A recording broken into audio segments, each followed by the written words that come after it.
Weekly expiry से पहले बाजार में कंसोलिडेशन, निफ्टी फ्लैट, लेकिन बैंक निफ्टी कर रहा है out perform. HDFC bank, L&T, HDFC और टाइटन भर रहे हैं जोश। मिड कैप में भी अच्छी खरीदारी का है।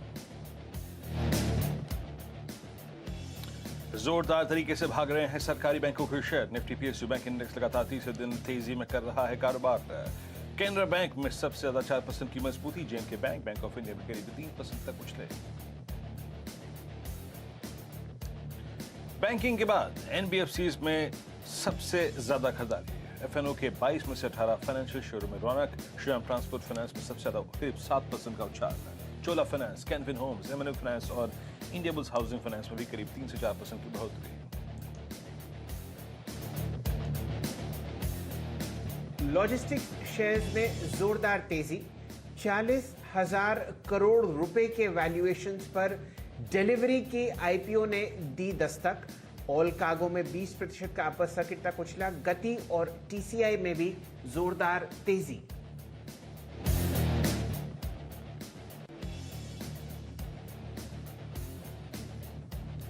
और दूसरी तिमाही में शानदार नतीजों के बाद सन फार्मा का शेयर दौड़ा। कंपनी के मुनाफे और आय में करीब 12% का उछाल। मार्जिन भी उम्मीद से बेहतर। उधर एचपीसीएल ने पेश किए अनुमान से अच्छे दूसरी तिमाही के नतीजे।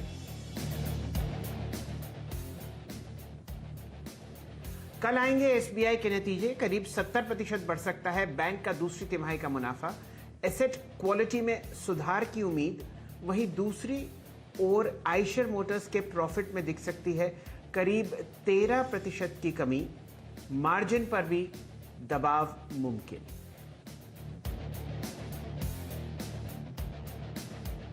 आप प्रवेश कर रहे हैं सीएनबीसी आवाज और इबेक्स कैश के शानदार स्टूडियो में।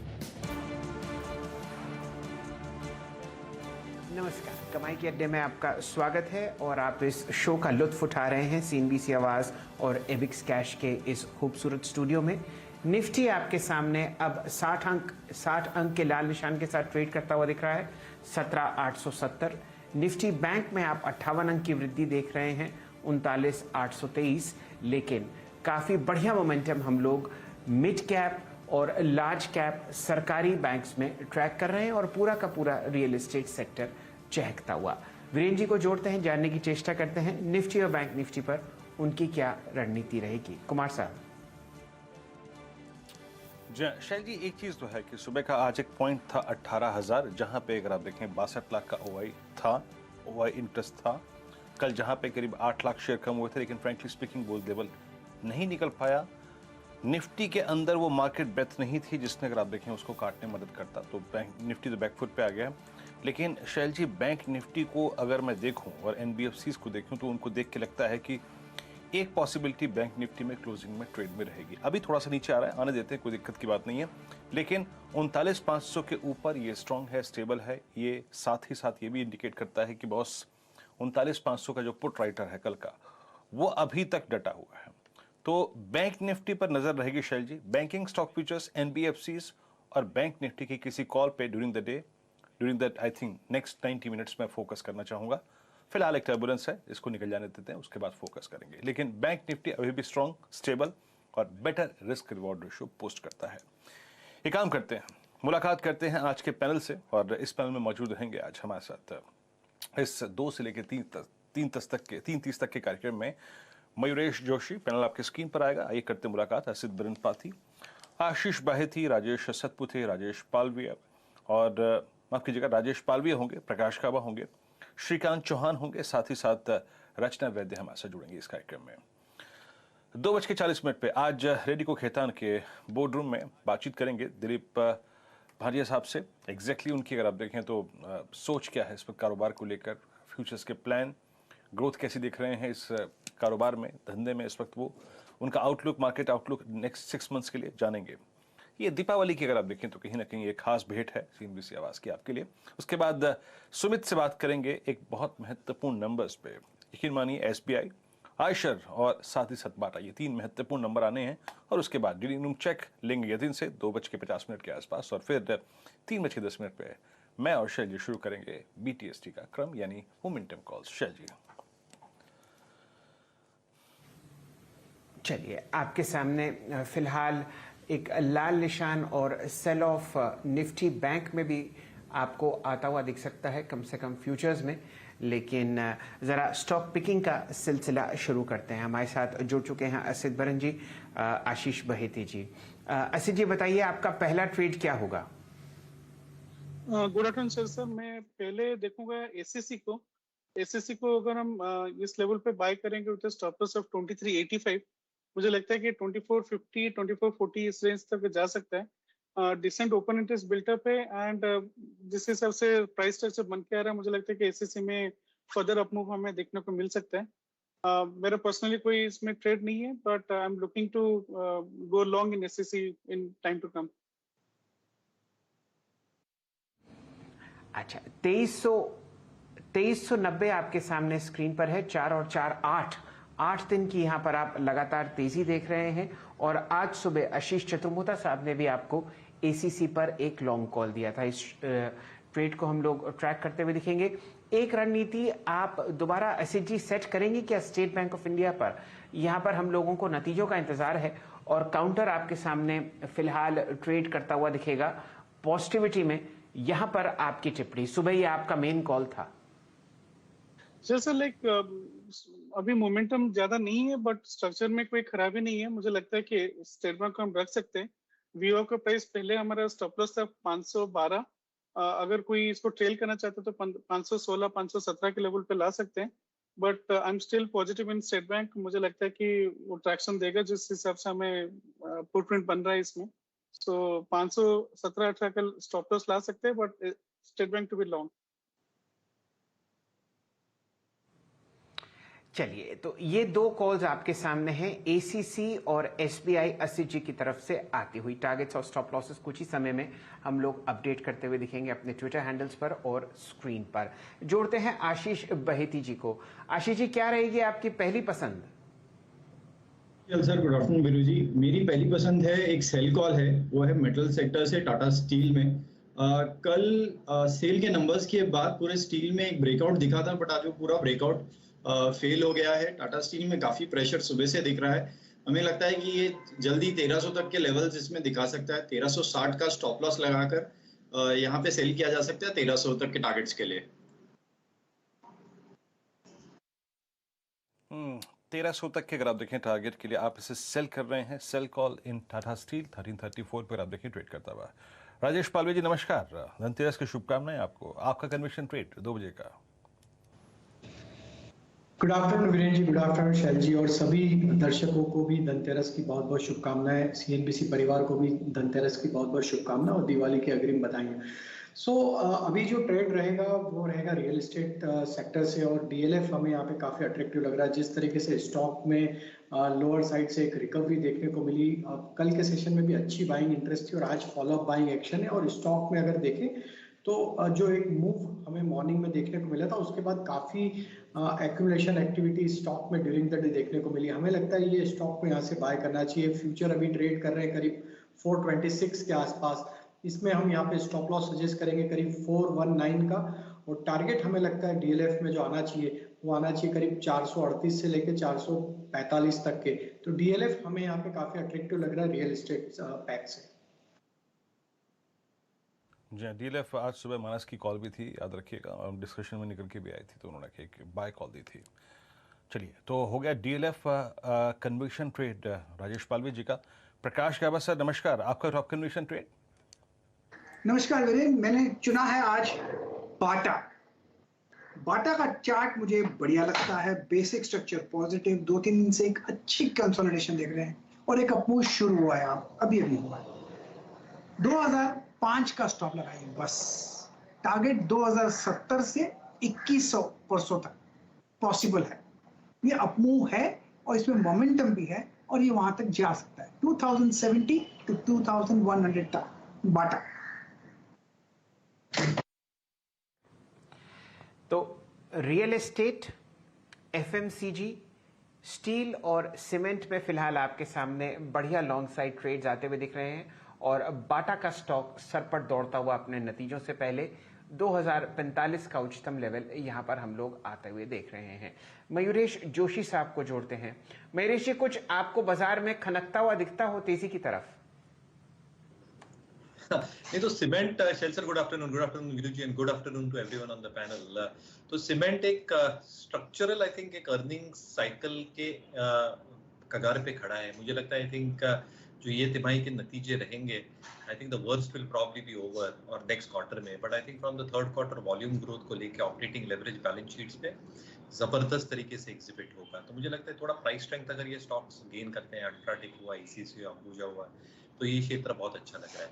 हाउएवर आई थिंक हमारी ट्रेडर्स में टीम को, जैसे मैंने सुबह ही कहा था, ऑटोज और ऑटो एंसिलरीज थोड़े अच्छे लग रहे हैं in terms of positional move. In fact हमारी जो संपद पिक है ट्रेडर स्मिथ में, Ashok Leyland, is something that I will continue with. मुझे लगता है आई थिंक जो ये नए दो प्लेटफॉर्म बना रहे हैं शेल सर, एमएचसीवी के लिए और एलसीवी के लिए, ये दो प्लेटफॉर्म इनके लिए मार्केट शेयर गेन जबरदस्त तरीके से लेके आएंगे अगले कुछ तिमाहियों में। दूसरा आई थिंक जो हम लेवरेज की बात करते हैं, जो input cost pressure balance sheets पे देखा है, स्टील कीमतें, एल्यूमिनियम कीमतें, लेड कीमतें आई थिंक बढ़ी है। I think that is obviously impacted realisations, क्योंकि रियलाइजेशंस पे थोड़ी हिट जरूर लेनी पड़ रही है सारे प्लेयर्स को along with semiconductor issues, but कहीं ना कहीं I think margin should revert back to normal levels around 9 to 10% और इसके वजह से जो ROEs है इसमें एक significant traction देखने मिलेगा, क्योंकि capex बहुत ज़्यादा है नहीं और volume led growth अगले 2 तिमाहियों both because of scrappage policy and otherwise because of improvement in economic conditions as well, I think ये सहारा देंगे। तो मुझे लगता है I think अशोक लेलैंड पे ध्यान बिल्कुल रख सकते हैं। टारगेट्स जो ट्रेडर्स में टीम देख रही है, the first target 162, stop loss कहीं ना कहीं आई थिंक 136 के आसपास रखा जा सकता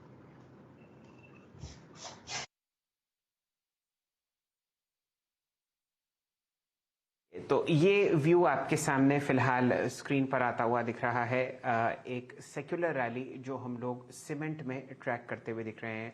हमारे साथ जुड़ चुके हैं लक्ष्मण जी, और दिल्ली की गलियारों से आपके साथ एक बढ़िया खबर आती हुई दिख रही है।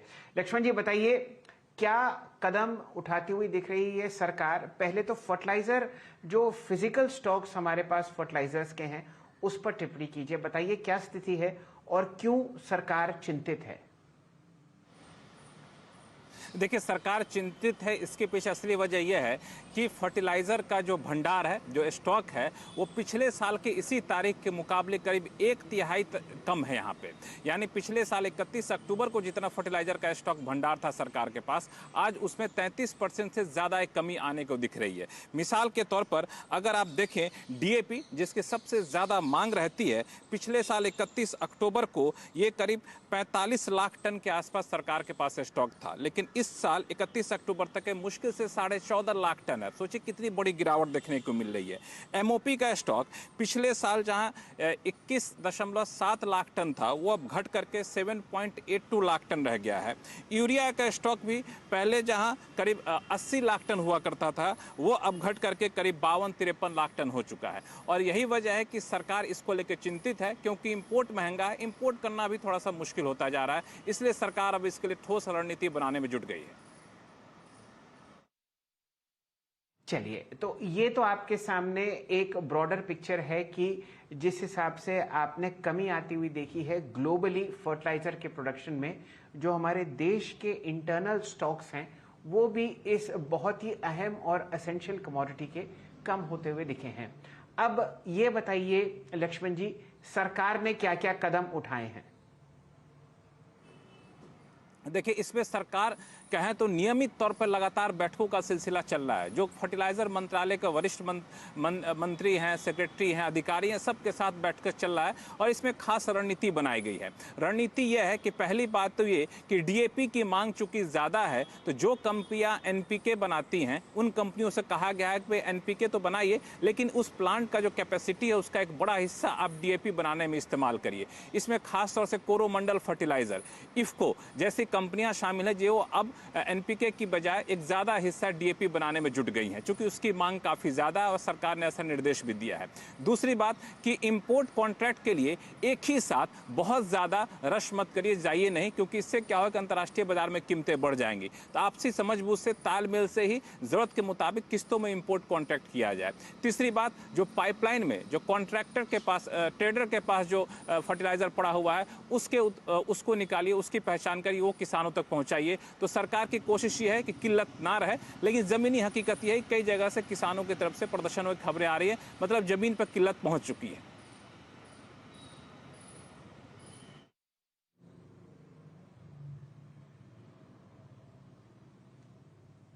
चलिए, ये आपके सामने फिलहाल राय देते हुए दिख रहे हैं लक्ष्मण रॉय साहब।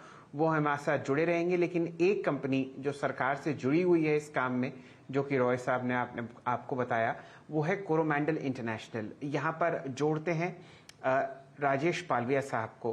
राजेश जी, अगर आप कोरोमंडल इंटरनेशनल का चार्ट देखें तो ये एक बढ़िया स्विंग ट्रेड के लिए तैयार है। वॉल्यूम आपके साथ बहुत बढ़िया तरीके से काम करता हुआ दिख रहा है। लगभग 3,21,000 शेयर ट्रेड हो चुके हैं। बताइए, चार्ट्स पर कोरोमंडल आपको कैसा लगता है, अभी भी 200 डीएमए के नीचे?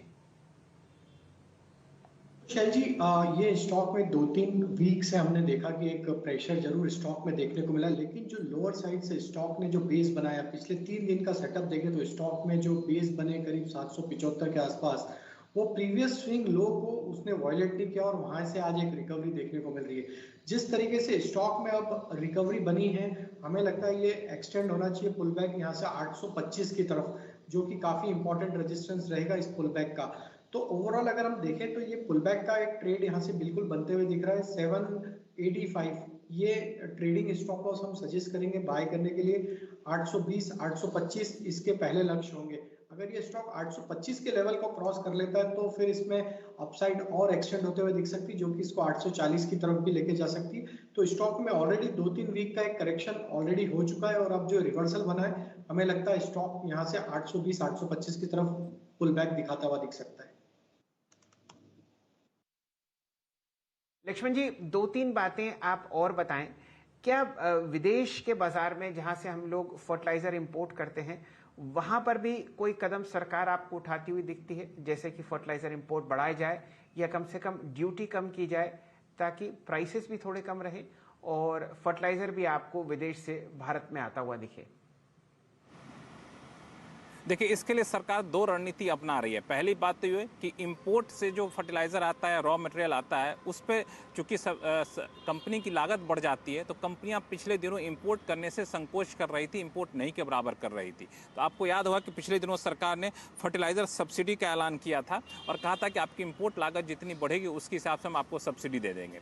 दूसरी बात कि सरकार यहाँ पर कह रही है कि लॉन्ग टर्म कॉन्ट्रैक्ट करिए और एक बड़ी मात्रा में कॉन्ट्रैक्ट इंपोर्ट के लिए मत जाइए। एक कंपनियों के साथ मिलकर सलाह मशवरा करके बनाया गया है, क्योंकि एक बड़ी मात्रा में इंपोर्ट कॉन्ट्रैक्ट करेंगे तो कीमतें बढ़ जाएंगी। इंपोर्ट करना सरकार के लिए बहुत ही अच्छा विकल्प नहीं माना जा रहा है, इसलिए सरकार फिलहाल ये अलग अलग रणनीति अपना रही है कि इंपोर्ट के अलावा दूसरे रास्ते क्या हैं और इंपोर्ट किस्तों में करके सरकार इस दिक्कत को दूर करेगी। और फर्टिलाइजर मंत्रालय का कहना है कि इस महीने यानी नवंबर के महीने में जो फर्टिलाइजर की मांग होगी, उस मांग के हिसाब से हम सप्लाई करना सुनिश्चित कर देंगे। ये सरकार आश्वासन दिला रही है। चलिए, ये आपके सामने खबर दिल्ली से आती हुई दिख रही है, जो कि फर्टिलाइजर की इन्वेंट्री हमारे देश में कम है, उसको बढ़ाने के लिए सरकार कदम उठाती हुई। स्क्रीन पर आपके सामने डाबर के नतीजे आते हुए दिखेंगे। यहाँ पर जो फिलहाल मुनाफा है वो है 505 करोड़, अनुमानित था 490 करोड़, और जो आय है वो है लगभग 2818 करोड़, मुकाबले जो कि अनुमान था 2670 करोड़। वॉल्यूम्स, जो कि एक बहुत ही अहम चीज है जहां पर आप एफएमसीजी काउंटर्स को ट्रैक करते हैं, ये है 10% और मुकाबला था 4 से 5% के अनुमान का।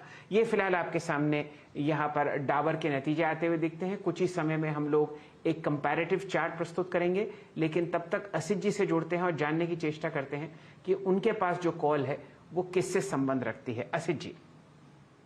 सर सर, ये मेटल सेक्टर थोड़ा वीक लग रहा है। मैं जिंदल स्टील का 420 का पुट लेना चाहूंगा। I think it's around trading around 20 rupees. with a stop loss of around 17. I think for a target of around 26, 28 for the first target. Decent open interest है and मुझे लगता है कि एक बार ये 420 के नीचे जाएगा तो इसमें और भी रेंज खुल सकता है. Metal is looking weak, so Jindal steel का 420 का पुट लेना चाहूंगा with a stop loss of around 1670 range में. ओके, जिंदल स्टील का अगर आप देखें आप 420 का पुट लेंगे. अभी कुछ देर पहले टाटा स्टील पे एक सेल कॉल आई थी और उसके बाद अब जिंदल स्टील पे असित की एक पुट ऑप्शन का विकल्प आता हुआ 420 की पुट ऑप्शन. याद रखिएगा स्टॉक डीलो की तरफ आता हुआ. इस बीच आपकी स्क्रीन पर आप देखें JSPL मुनाफे के नंबर्स भी आते हुए अगर आप देखें यहाँ पे आंकड़ा आएगा डाबर का आया, उसके बाद यूनियन बैंक के नंबर्स भी आए और आपकी स्क्रीन पर आप देखें तो अब यह मैं आपको यूनियन बैंक के नंबर्स भी बताऊंगा कुछ देर में, लेकिन ये आपके स्क्रीन पर आप देखें JSPL मुनाफा करीब 2584 करोड़ रुपए जो कि 2602 करोड़ रुपए की अगर आप देखें तो एक्सपेक्टेशन थी 2602 करोड़ की एक्सपेक्टेशन. तो अगर आप देखें जिस प्रकार का हमने मोमेंटम सेल के नतीजों में देखा था वैसा कुछ यहाँ पे नहीं है. आय करीब 13,612 करोड़ रुपए की रही जो कि एक्सपेक्टेशन थी करीब 13,800 करोड़ के आसपास. तो मुनाफा और साथ ही साथ अगर आप देखें तो कहीं ना कहीं टॉप लाइन का जो आंकड़ा है वो स्ट्रीट के एक्सपेक्टेशन से थोड़ा सा अगर आप देखें नीचे है. ये नेगेटिव डाइवर्जेंस है रेवेन्यू में अप्रॉक्सीमेटली अगर आप देखें तो करीब 250 करोड़ रुपए का और एबिटा यहाँ पे करीब करीब रहा है 4,594 करोड़ रुपए का और यहाँ एक्सपेक्टेशन थी करीब 4,758 करोड़ रुपए. यानी टॉप लाइन और बॉटम लाइन में दोनों में अगर आप देखें करीब करीब 200-250 करोड़ रुपए का एक नेगेटिव डाइवर्जेंस है. मुनाफा 2584 करोड़ रुपए 2602 करोड़ रुपए की एक्सपेक्टेशन थी. यहाँ पे स्टॉक डेलो की तरफ फ्लो करता हुआ और एग्जैक्टली अब जाके अपने 20-डे एक्सपोनेंशियल मूविंग एवरेज को हिट करता हुआ स्ट्राइक करता हुआ. याद रखिएगा अर्निंग्स भी हैं, अर्निंग्स का इम्पैक्ट भी है और अभी यहाँ पे 420 का पुट ऑप्शन अगर आप देखें तो आसित ने यहाँ पर कहा भी है. आसित एक बार जरा प्लीज़ आसित का ट्रेड लेके आइएगा जरा पुट ऑप्शन का उसका एक स्टॉप लॉस ले लेते हैं और स्टॉप लॉस आपकी स्क्रीन पर भी है, इसको नोट कर लीजिएगा क्योंकि अभी ये नंबर्स के आधार पर अगर आप देखें डेलो की तरफ फ्लो करता हुआ 422. अभी कुछ देर पहले एक इसने लो क्रिएट किया था 421 का इन रोलिंग यानी फ्यूचर्स पे. यहाँ पे 17 रुपये का स्टॉप लॉस है. 21.45 पे पुट ट्रेड करते हुए 28 रुपये के टारगेट के लिए. JSPL का जो नतीजा है थोड़ा सा अगर आप देखें स्ट्रीट के अनुमान से थोड़ा सा कमज़ोर है और अब ये स्टॉक जो है वो 420 रुपये 55 पैसे डेलो की तरफ बढ़ता हुआ. एक बार डाबर को भी देखते हैं. डाबर एग्जैक्टली अगर आप देखें क्या करता हुआ. डाबर अब 599.90. आप समझ लीजिएगा कि हालांकि नंबर्स डाबर के हर पैमाने में अच्छे थे, पॉजिटिव डाइवर्जेंस था स्ट्रीट की एक्सपेक्टेशन से, लेकिन कुछ FMCG स्टॉक्स जो है ना वो थोड़ा सा रिजल्ट्स के बाद इस बार प्रॉफिट बुकिंग मोड में जा ही रहे हैं. अब देख लीजिए 604 था स्क्रीन पे, अब 593 रुपये रह गया डाबर. तो आपकी स्क्रीन पे डाबर एक डिसअपॉइंटमेंट टेक्निकली आता हुआ प्रॉफिट्स को कैश में कन्वर्ट करते हुए लोग और JSPL अब डीलो की तरफ बढ़ता हुआ. डाबर पे एक टेक चेक दीजिएगा प्लीज़ राजेश पालवे जी. ये स्टॉक अब 100 डेमा के नीचे फिसलता हुआ और थोड़ा सा रिस्की इसलिए लग रहा है क्योंकि 592 उस लो की ट्रैजेक्टरी है जो इसने 200 डेमा के ऊपर क्रिएट किया है. आपकी राय, आपकी अप्रोच इस स्टॉक पे? तो बिल्कुल वीरेन जी देखिए रिजल्ट का रिएक्शन जरूर स्टॉक में देखने को मिला और अगर हम इसका वीकली सेटअप भी देखें तो पिछले 5-6 वीक से स्टॉक एक प्रेशर में देखते हुए मिल रहा है और lower top lower bottom formation बनते हुए दिख रहे हैं. हमें लगता है स्टॉक में और भी यहाँ से लोअर साइड के लेवल देखने को मिल सकते हैं. करंट लेवल के हिसाब से हमें लगता है अब जब तक ये स्टॉक 600 के ऊपर वापस क्रॉस नहीं करेगा यहाँ से और प्रेशर एक्सटेंड होते हुए दिख सकता है. लोअर साइड पे हमें लगता है ये 580 की तरफ मूव होते हुए दिख सकता है स्टॉक. तो शॉर्ट का ट्रेड इनिशिएट किया जा सकता है. स्टॉप लॉस रखें 602 का. लोअर साइड के टारगेट होंगे 585 और 580 तक के. चलिए आपके सामने बढ़िया ट्रेड्स फिलहाल स्क्रीन पर डिस्कस होते हुए दिख रहे हैं. डायरेक्टर साहब जरा यहाँ पर जोड़िए राजेश पालविया साहब को और उनके सामने प्रस्तुत कीजिए जो तेजी हम लोग ट्रैक करते हुए दिख रहे हैं रियल एस्टेट स्पेस में. यहाँ पर अब जिक्र होगा IB रियल एस्टेट का. दिन के उच्चतम लेवल 177 रुपए के आसपास ये चलता हुआ दिख रहा है और आज का जो टॉप परफॉर्मिंग इंडेक्स है वो भी है निफ्टी का रियल्टी इंडेक्स. यहाँ पर ये बताइए पालविया साहब पोजिशनली कहाँ जा रहा है.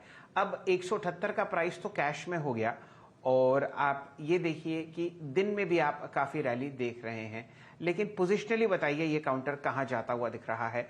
वॉल्यूम देखें तो कम से कम 15 दिन का हाईएस्ट लेवल आपको वॉल्यूम में दिखेगा. 2 करोड़ लगभग 69 लाख शेयर यहाँ पर ट्रेड होते हुए. आपके सामने रणनीति पालविया साहब। तो बिल्कुल आईबी रियल स्टेट पे हमारा बुलिश व्यू है और जिस तरीके से डेली सेटअप बने हैं इसके एक राउंडिंग बॉटम फॉर्मेशन बनते हुए दिख रहा है। स्टॉक में काफी बड़ा कंसोलिडेशन वीकली मंथली सेटअप पे देखें तो काफी बड़े कंसोलिडेशन का इसमें एक ब्रेकआउट होते हुए भी दिख रहा है। पोजिशनली हम मान के चल रहे हैं ये स्टॉक में 250 से 275 तक की अपसाइड आते हुए दिख सकती है।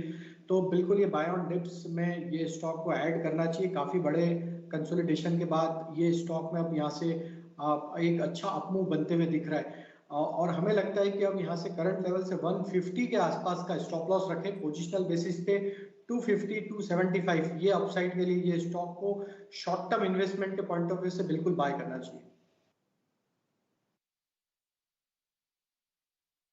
आपकी स्क्रीन पे 170.35 पे डे हाई की ट्रेजेक्ट्री में आके ट्रेड करता हुआ और अभी अभी जो 2 बजे की कॉल राजेश पालवे जी की थी, राजेश पालवे जी आपका वो ट्रेड बेहद खूबसूरत रहा और आप समझ लीजिएगा कि अभी करीब 432 का हाई लगाकर अभी अभी डीएलएफ आया है रोलिंग में, यानी फ्यूचर्स में हाई लगाकर 430.70 पर ट्रेड करता हुआ अच्छा स्विंग दिया इस स्टॉक ने फ्यूचर्स में। डबर और नीचे खिसकता हुआ और टाटा स्टील जो है थी आशीष बहती जी की जो शॉर्ट कॉल थी, जरा प्लीज एक बार टाटा स्टील का एक बार चार्ट लेके आइएगा स्क्रीन पर। अभी अभी जो फ्यूचर्स थे करीब करीब 1320 का लो लगा के आए, इनफैक्ट 1318 का लो लगा के आए। जरा प्लीज टारगेट्स और स्टॉप लॉसेस की प्लेट लेके आइएगा। जब आशीष बहती जी ने ट्रेड दिया था तो उस वक्त 1300 का टारगेट था, याद रखिएगा, और अभी करीब करीब 1317 रुपये का रोलिंग में ये एक लगा के आया है शॉर्ट का। अगर आप देखें स्विंग 1319 के आसपास, डाबर और खिसकता हुआ नीचे हुए 591 पे। अच्छा, अब मेटल्स में कुछ और स्टॉक्स लिखे आइए जो कि सिंक करते हुए। पालवे साहब एक बार जरा आप देखिएगा एनएमडीसी को, आज इसने 20 डेमा से रिवर्सल ले लिया, मेटल्स में सॉफ्टनेस भी है, लेकिन एनएमडीसी को आज 10 डेमा के नीचे गिरता हुआ देखकर आपको कोई शॉर्टिंग का थॉट आ रहा है क्या ऐसे स्टॉक में? पूरा मेटल पैक में देखें तो कहीं ना कहीं सारे metal stocks previous swing high को कहीं क्रॉस नहीं करते हुए दिख रहे हैं और जो भी पुलबैक आ रहा है हायर साइड पे सप्लाई बना हुआ है। तो मेटल स्टॉक्स में अगर एनएमडीसी के सेटअप को एनालाइज करें तो इसके लिए काफी इंपॉर्टेंट लेवल था 148 का और वहीं से एग्जैक्टली जो पिछले दिनों में मूव था वहीं से सप्लाई बना। अभी जो सेटअप के हिसाब से शॉर्ट किया जा सकता है 146.50 थोड़ा सा बड़ा स्टॉप लॉस हो रहा है, तो 146.50 का स्टॉप लॉस यहाँ से रखना होगा इस पोजीशन में, यहाँ पे इस स्टॉक को शॉर्ट इनिशिएट करने के लिए। लेकिन हमें लगता है इसका जो सेटअप है वो ये दिखाता है कि स्टॉक में 137 इवन 135 तक की भी डाउन साइड यहाँ से आते हुए दिख सकती है नियर टर्म बेसिस में। तो 146.50 के स्टॉप लॉस से शॉर्ट किया जा सकता है 135 के टारगेट के लिए। एनएमडीसी पर आप देखेंगे शॉर्ट कॉल है 141.85 पे ट्रेड करता हुआ डे लो के स्तर पर। अभी जो शैल जी ने स्टॉक पिक किया था आईबी रियल, वो देख लीजिए जरा प्लीज 179.85। बहुत सारे ट्रेड्स के बारे में बात नहीं करेंगे, लेकिन हाँ अच्छे ट्रेड्स जो कि निकल रहे हैं। अब आपकी स्क्रीन पर आप देखिए 179.60 इस वक्त डे हाई पर ये ट्रेड करता हुआ। अब लेके आइए आप सन फार्मा। जी शैल जी। जी चलिए, वीरेंद्र जी आपने ज़रा ध्यान दिया आईबी रियल एस्टेट पर। मेरे हिसाब से पूरा का पूरा जो बैंगलोर बेस्ड स्टॉक्स हैं वो आपको निकलते हुए दिख रहे हैं। शोभा डेवलपर्स देख लीजिए, यहाँ पर जो प्राइसिंग आपके सामने स्क्रीन पर आती हुई दिख रही है ये है दिन का उच्चतम लेवल 856 रुपये और वॉल्यूम आपके सामने है लगभग 7,40,000 शेयर। लेकिन ये प्रेस्टीज एस्टेट्स है जहां पर आपको वॉल्यूम और प्राइस दोनों का ब्रेकआउट आता हुआ दिख रहा है। वॉल्यूम है आपके सामने लगभग 21,96,000 शेयर जो कि हाईएस्ट है कम से कम महीने भर की, और आप देखिए प्राइस 460.55। यहाँ पर जोड़ते हैं पालविया साहब को, जानने की चेष्टा करते हैं कुछ रणनीति वो प्रेस्टीज एस्टेट्स पर शुरू करें तो दूसरा दिन यहाँ पर तेजी का। तो बिल्कुल शैल जी देखें पिछले 3-4 वीक में जो एक करेक्शन था उसने एक अप स्लोपिंग ट्रेंड लाइन पे सपोर्ट लेके वीकली चार्ट पे हम देखें तो एक सपोर्ट लेके स्टॉक ने वापस पुल बैक दिया है। ओवरऑल इसका सेटअप तो पॉजिटिव है। अगर इसको मंथली सेटअप के हिसाब से एनालाइज करें तो स्टॉक अपने ब्रेकआउट टेरिटरी के ऊपर ही ट्रेड करते हुए दिख रहा है और इसमें जिस तरीके से ब्रेकआउट मंथली चार्ट के इंटेक्ट है और अब वीकली और डेली सेटअप भी इसके पॉजिटिव होते हुए दिख रहे हो, पूरे सेक्टर में एक मोमेंटम बना हुआ है। प्रेस्टीज बिल्कुल बाय करना चाहिए, यहाँ से रिस्क रिवॉर्ड भी फेवरेबल है। 452 ये स्टॉप लॉस रखे पोजिशनल बेसिस पे, हमें लगता है टारगेट आना चाहिए इसके 495 से 510 तक के। तो प्रेस्टीज को बिल्कुल बाय करने की सलाह रहेगी। 450 के स्टॉप लॉस से 500 तक की अपसाइड हमें लगता है शॉर्ट टर्म में इसमें आते हुए दिख सकती है।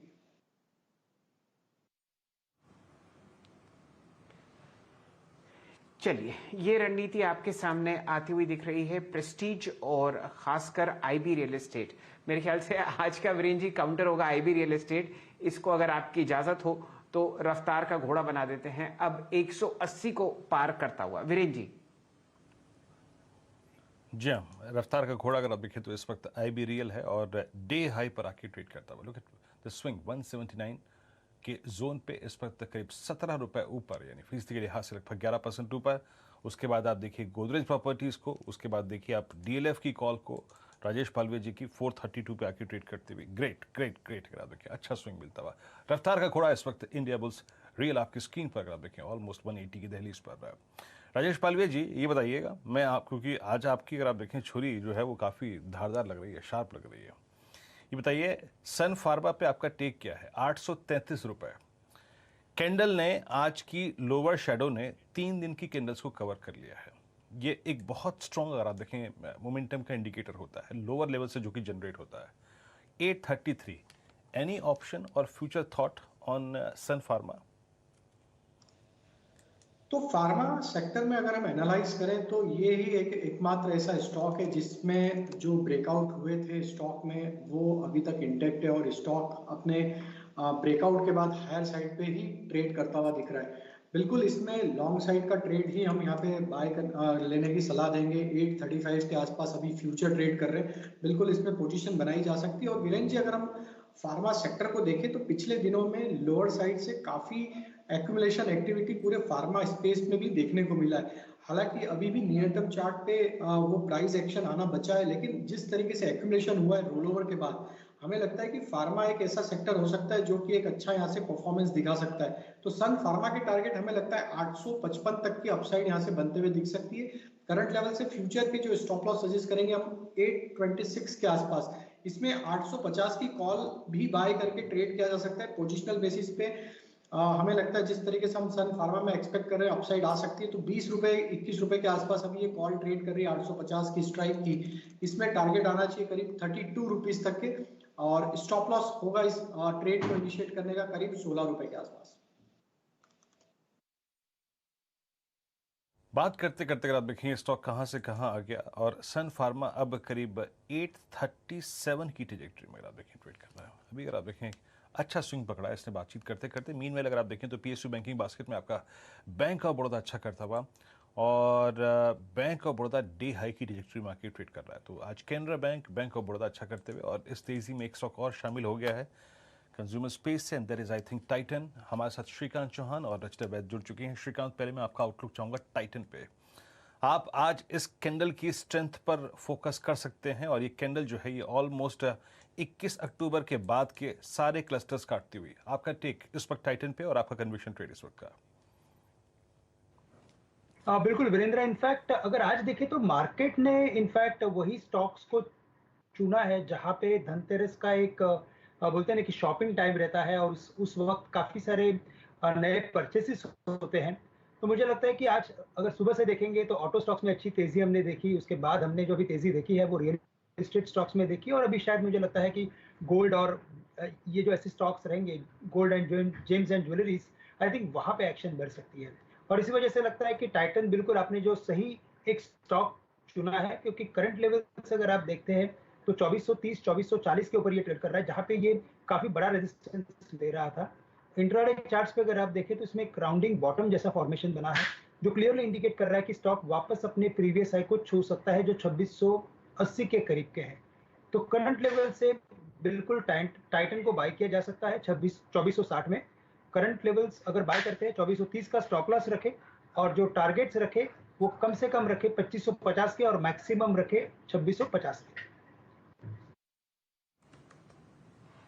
चलिए, ये रणनीति आपके सामने श्रीकांत चौहान साहब देते हुए दिख रहे हैं। साथ ही साथ रचना जी का भी स्वागत करते हैं। रचना जी बताइए कहां पर आप मोमेंटम ट्रैक कर रही हैं? बैंक निफ्टी पॉजिटिव है लेकिन निफ्टी थोड़ा सा मायूस, 36 अंक नीचे 17890। आपकी रणनीति क्या रहेगी बचे हुए 1 घंटे के लिए? जी सही बात है आपकी, कुछ काउंटर्स चल रहे हैं, कुछ नहीं चल रहे। अच्छी बात है, थोड़ा कंसोलिडेशन बचाए रखेंगे तो पूरे ट्रेडिंग के टाइम काम आएगा। और फिलहाल मेरी नजर जो है वो टोरेंट पावर पे है। टोरेंट पावर के फ्यूचर्स जो है 525 के करीब है फिलहाल। आने वाले 1 घंटे की बात करूं तो 530 का टारगेट लगाया जा सकता है यहाँ पे, और 1-2 दिन की बात करूं तो 535 एंड 538 के टारगेट्स हो सकते हैं। फ्यूचर्स के हिसाब से इसका एसएल होना चाहिए 516 पे।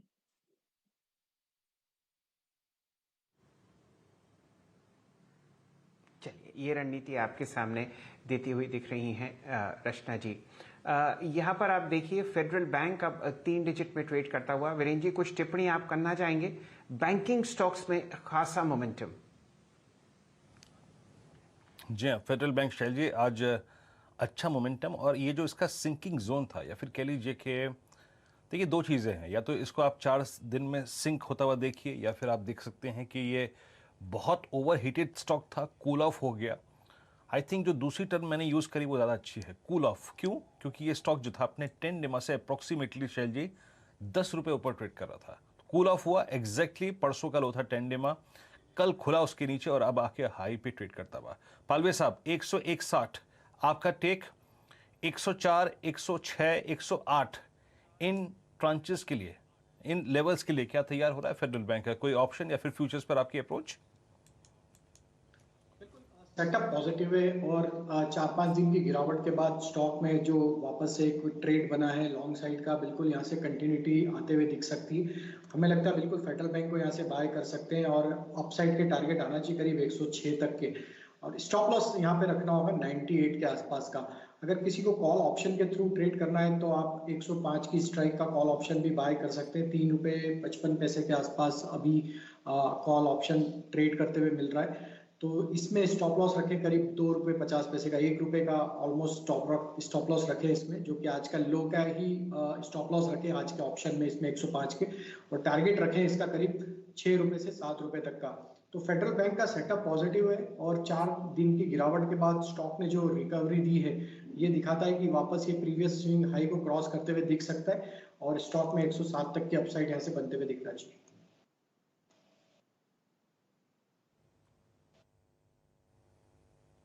क्या आपकी स्क्रीन पर आप देखें फेडरल बैंक अच्छा करता हुआ, डे हाई की ट्रेजेक्टरी में आकर ट्रेड करता हुआ। Federal bank, federal bank, federal bank, इस वक्त आप देखें तो इसी स्टॉक का दबदबा है। अभी जो मैंने ट्रेड लिया था अभी कुछ देर पहले सन फार्मा का, वो ट्रेड देखिए कहाँ तक हो गया, करीब करीब 840 का जोन छू कर आया और डे हाई की ट्रेजेक्टरी में आकर आप देखिए सन फार्मा ट्रेड करता हुआ। फिलहाल at the moment stock of the moment है वो याद रखिएगा फेडरल बैंक शैल जी। अब 101 रुपये 90 पैसे हो गया, दिन के सर्वोच्च रुपये आके ट्रेड करता हुआ। एक आउटलुक बैंक ऑफ बड़ौदा पे भी लेते हैं, 102.95 हो गया ये स्टॉक। ये इस पर आशीष बहेती साहब 103 के ऊपर जो कंफर्म अगर ये क्लोजिंग आती है तो फ्यूचर्स में इसका next position level bank of Baroda का क्या होगा? जी वीरू जी, स्ट्रक्चर काफी स्ट्रॉन्ग है बैंक ऑफ बड़ौदा का, और जितने सारे पीएसयू बैंक्स है उसमें काफी अच्छी बाइंग कंटिन्यूस लेवल पे दिख रही है, हर डिप को बाई किया जा रहा है।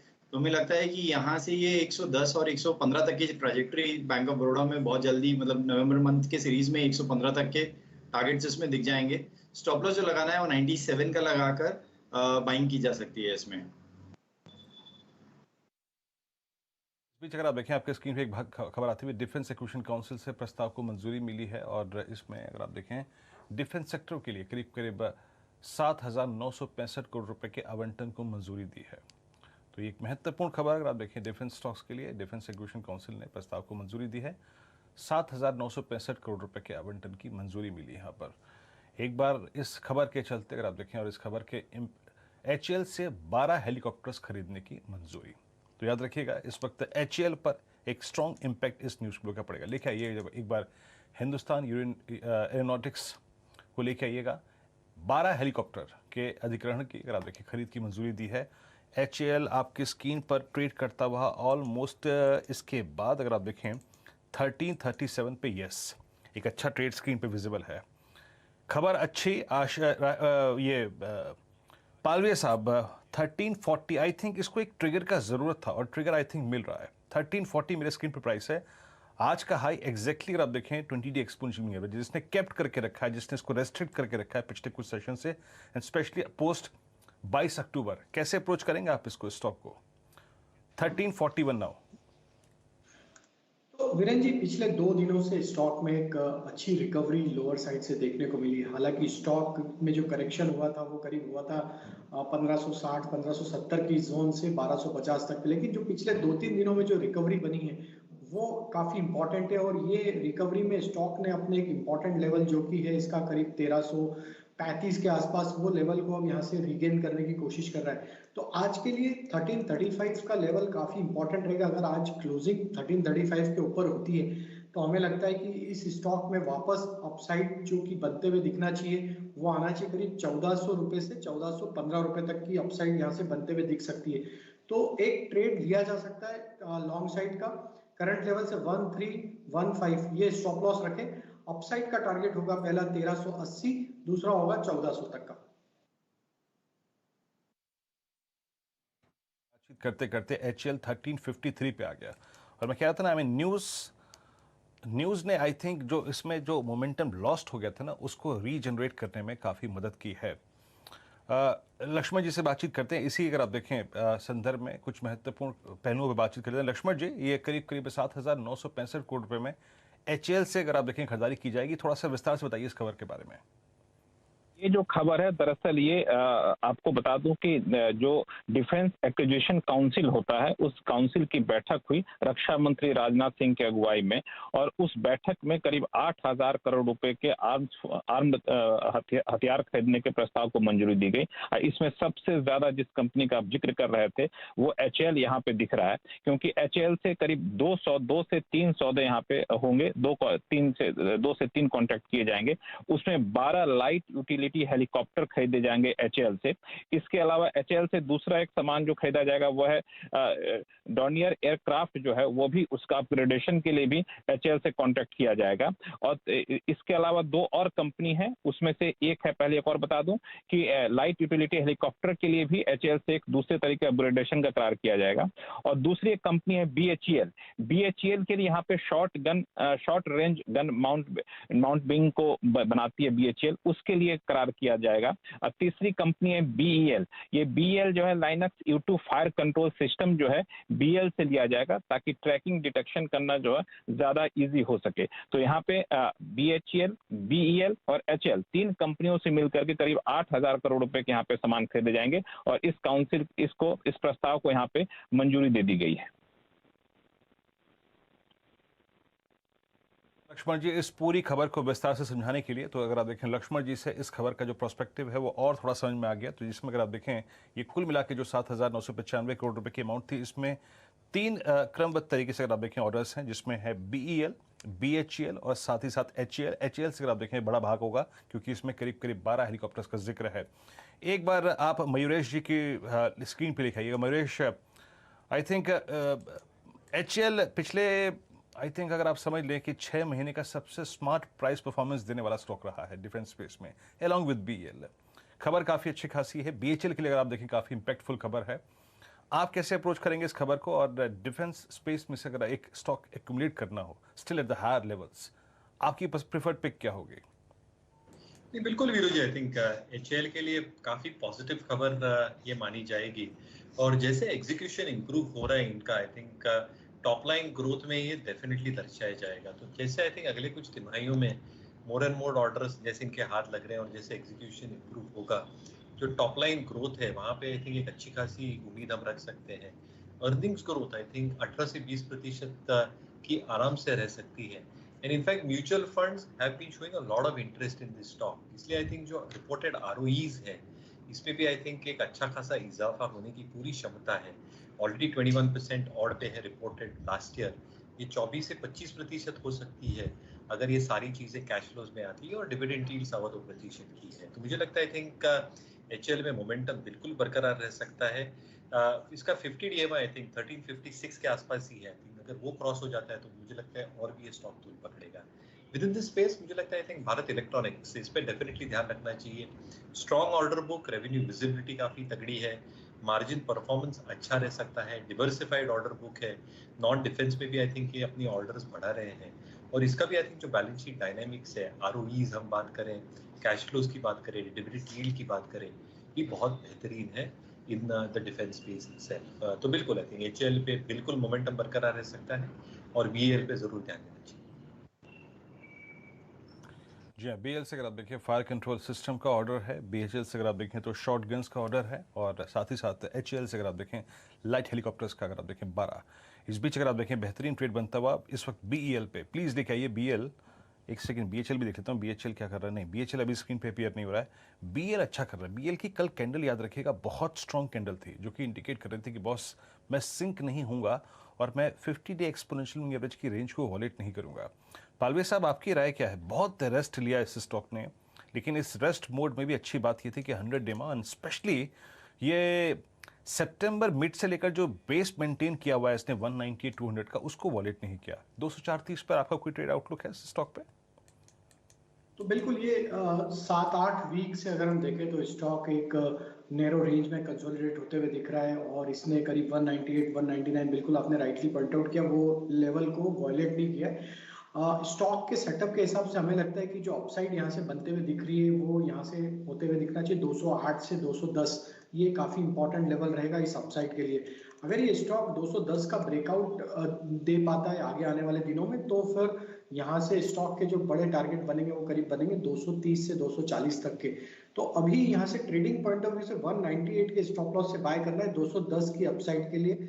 और देखें तो इस न्यूज के बाद HAL, BHEL, BEL तीनों स्टॉक में एक अच्छा बाइंग इंटरेस्ट बनते हुए दिख रहा है। तो हमें लगता है BEL भी यहाँ से 210 की तरफ मूव करते हुए दिख सकता है। स्टॉक का काफी स्टेबल स्ट्रक्चर है, 198 के स्टॉप लॉस से बाय करने की सलाह रहेगी।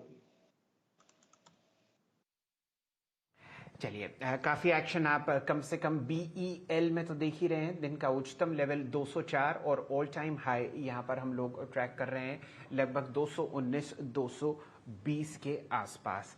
ज़रा ध्यान बटाते हैं दूसरी तरफ, काफ़ी टेक्निकल कॉल्स और ख़बरों का सिलसिला आपके सामने चलता हुआ दिख रहा है स्क्रीन पर।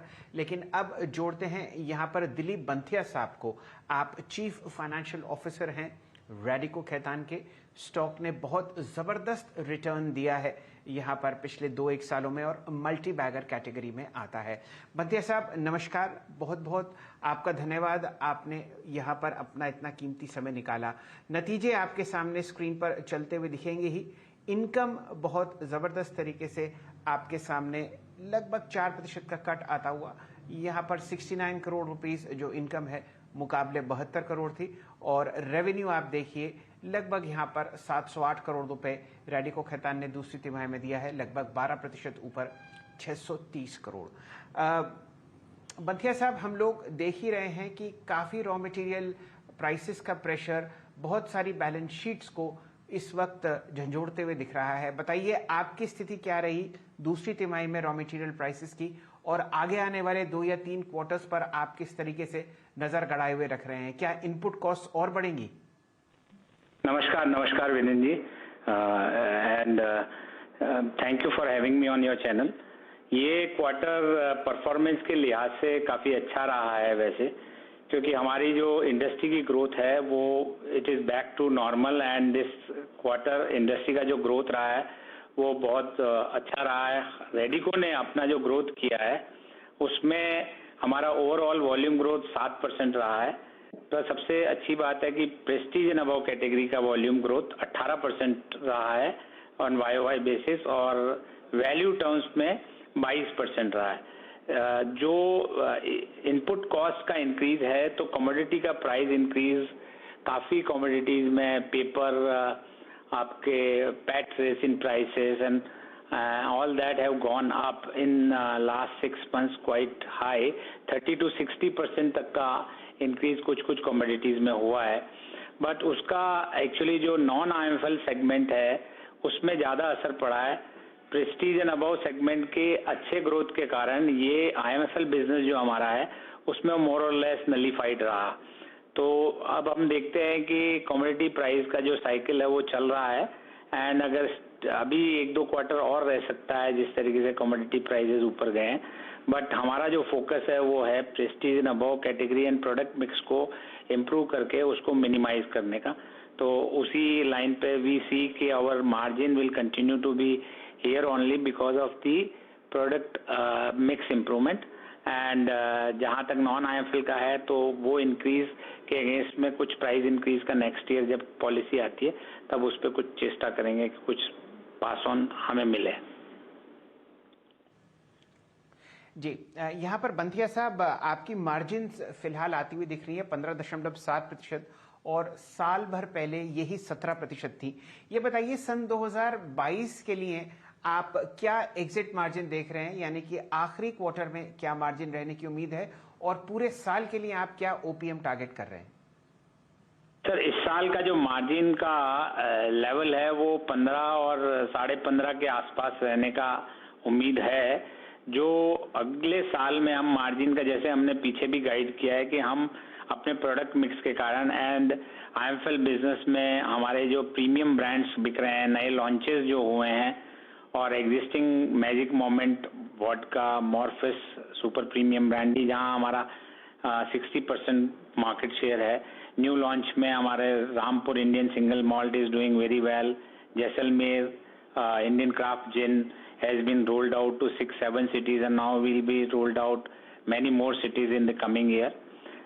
दूसरे दो जो लॉन्चेस अभी नए हमने किए हैं वो एक royal Ranthambore the Indian craft whisky, ये first time ever by an Indian producer at 1700-1750 price point पे जो लॉन्च किया है। इसको अभी हमने 2 स्टेट में लॉन्च किया है, महाराष्ट्र एंड उत्तर प्रदेश।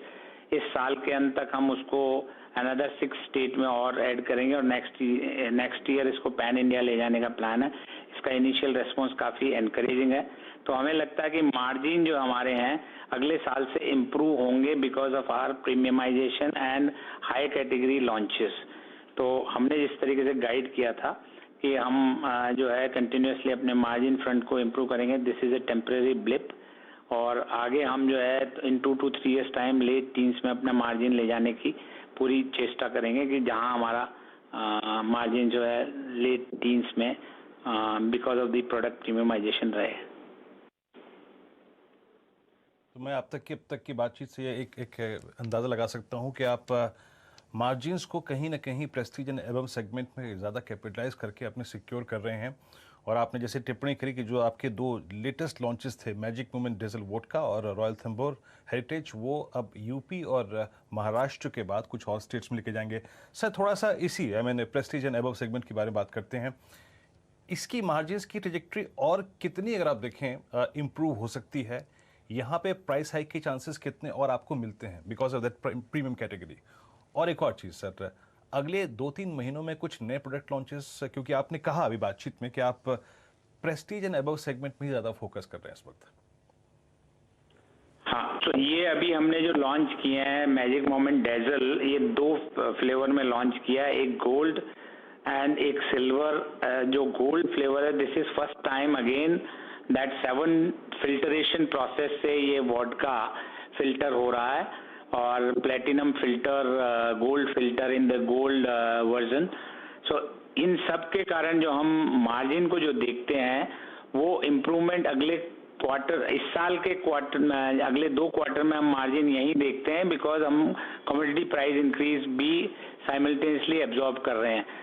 जो प्राइस इंक्रीज है उसका कंटिन्यूसली इंडस्ट्री अपने लेवल पे जिन स्टेट गवर्नमेंट से टेकअप करती है और नेक्स्ट ईयर की एक्साइज पॉलिसी में उसमें जो price increase because of the input increases मिलेगा, उसके इम्पैक्ट अगले साल में आएगा।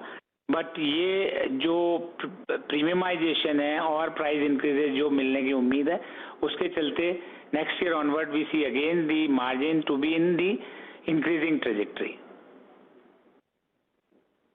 जी, बंथिया साहब, बहुत क्लोजली हमारी पूरी रिसर्च टीम ट्रैक करती है सारा का सारा लिकर स्पेस, और आप सोच ही सकते हैं कि जिस तरीके से सवाल आते हुए दिख रहे हैं, ये एक डीपली रिसर्च टॉपिक है।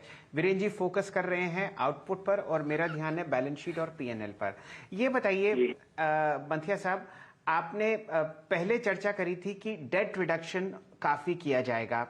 हमारे सामने जो आंकड़े हैं, आपने अब तक जो लगभग समझिए कि 80 करोड़ रुपए बैंक्स को लौटाए हैं और अभी भी आपके सामने लगभग 190 करोड़ की डेट है। क्या प्लान्स अगली 2-3 तिमाही में और 1 साल बाद क्या डेट पिक्चर या डेट प्रोफाइल होगी रैडिको खैतान की?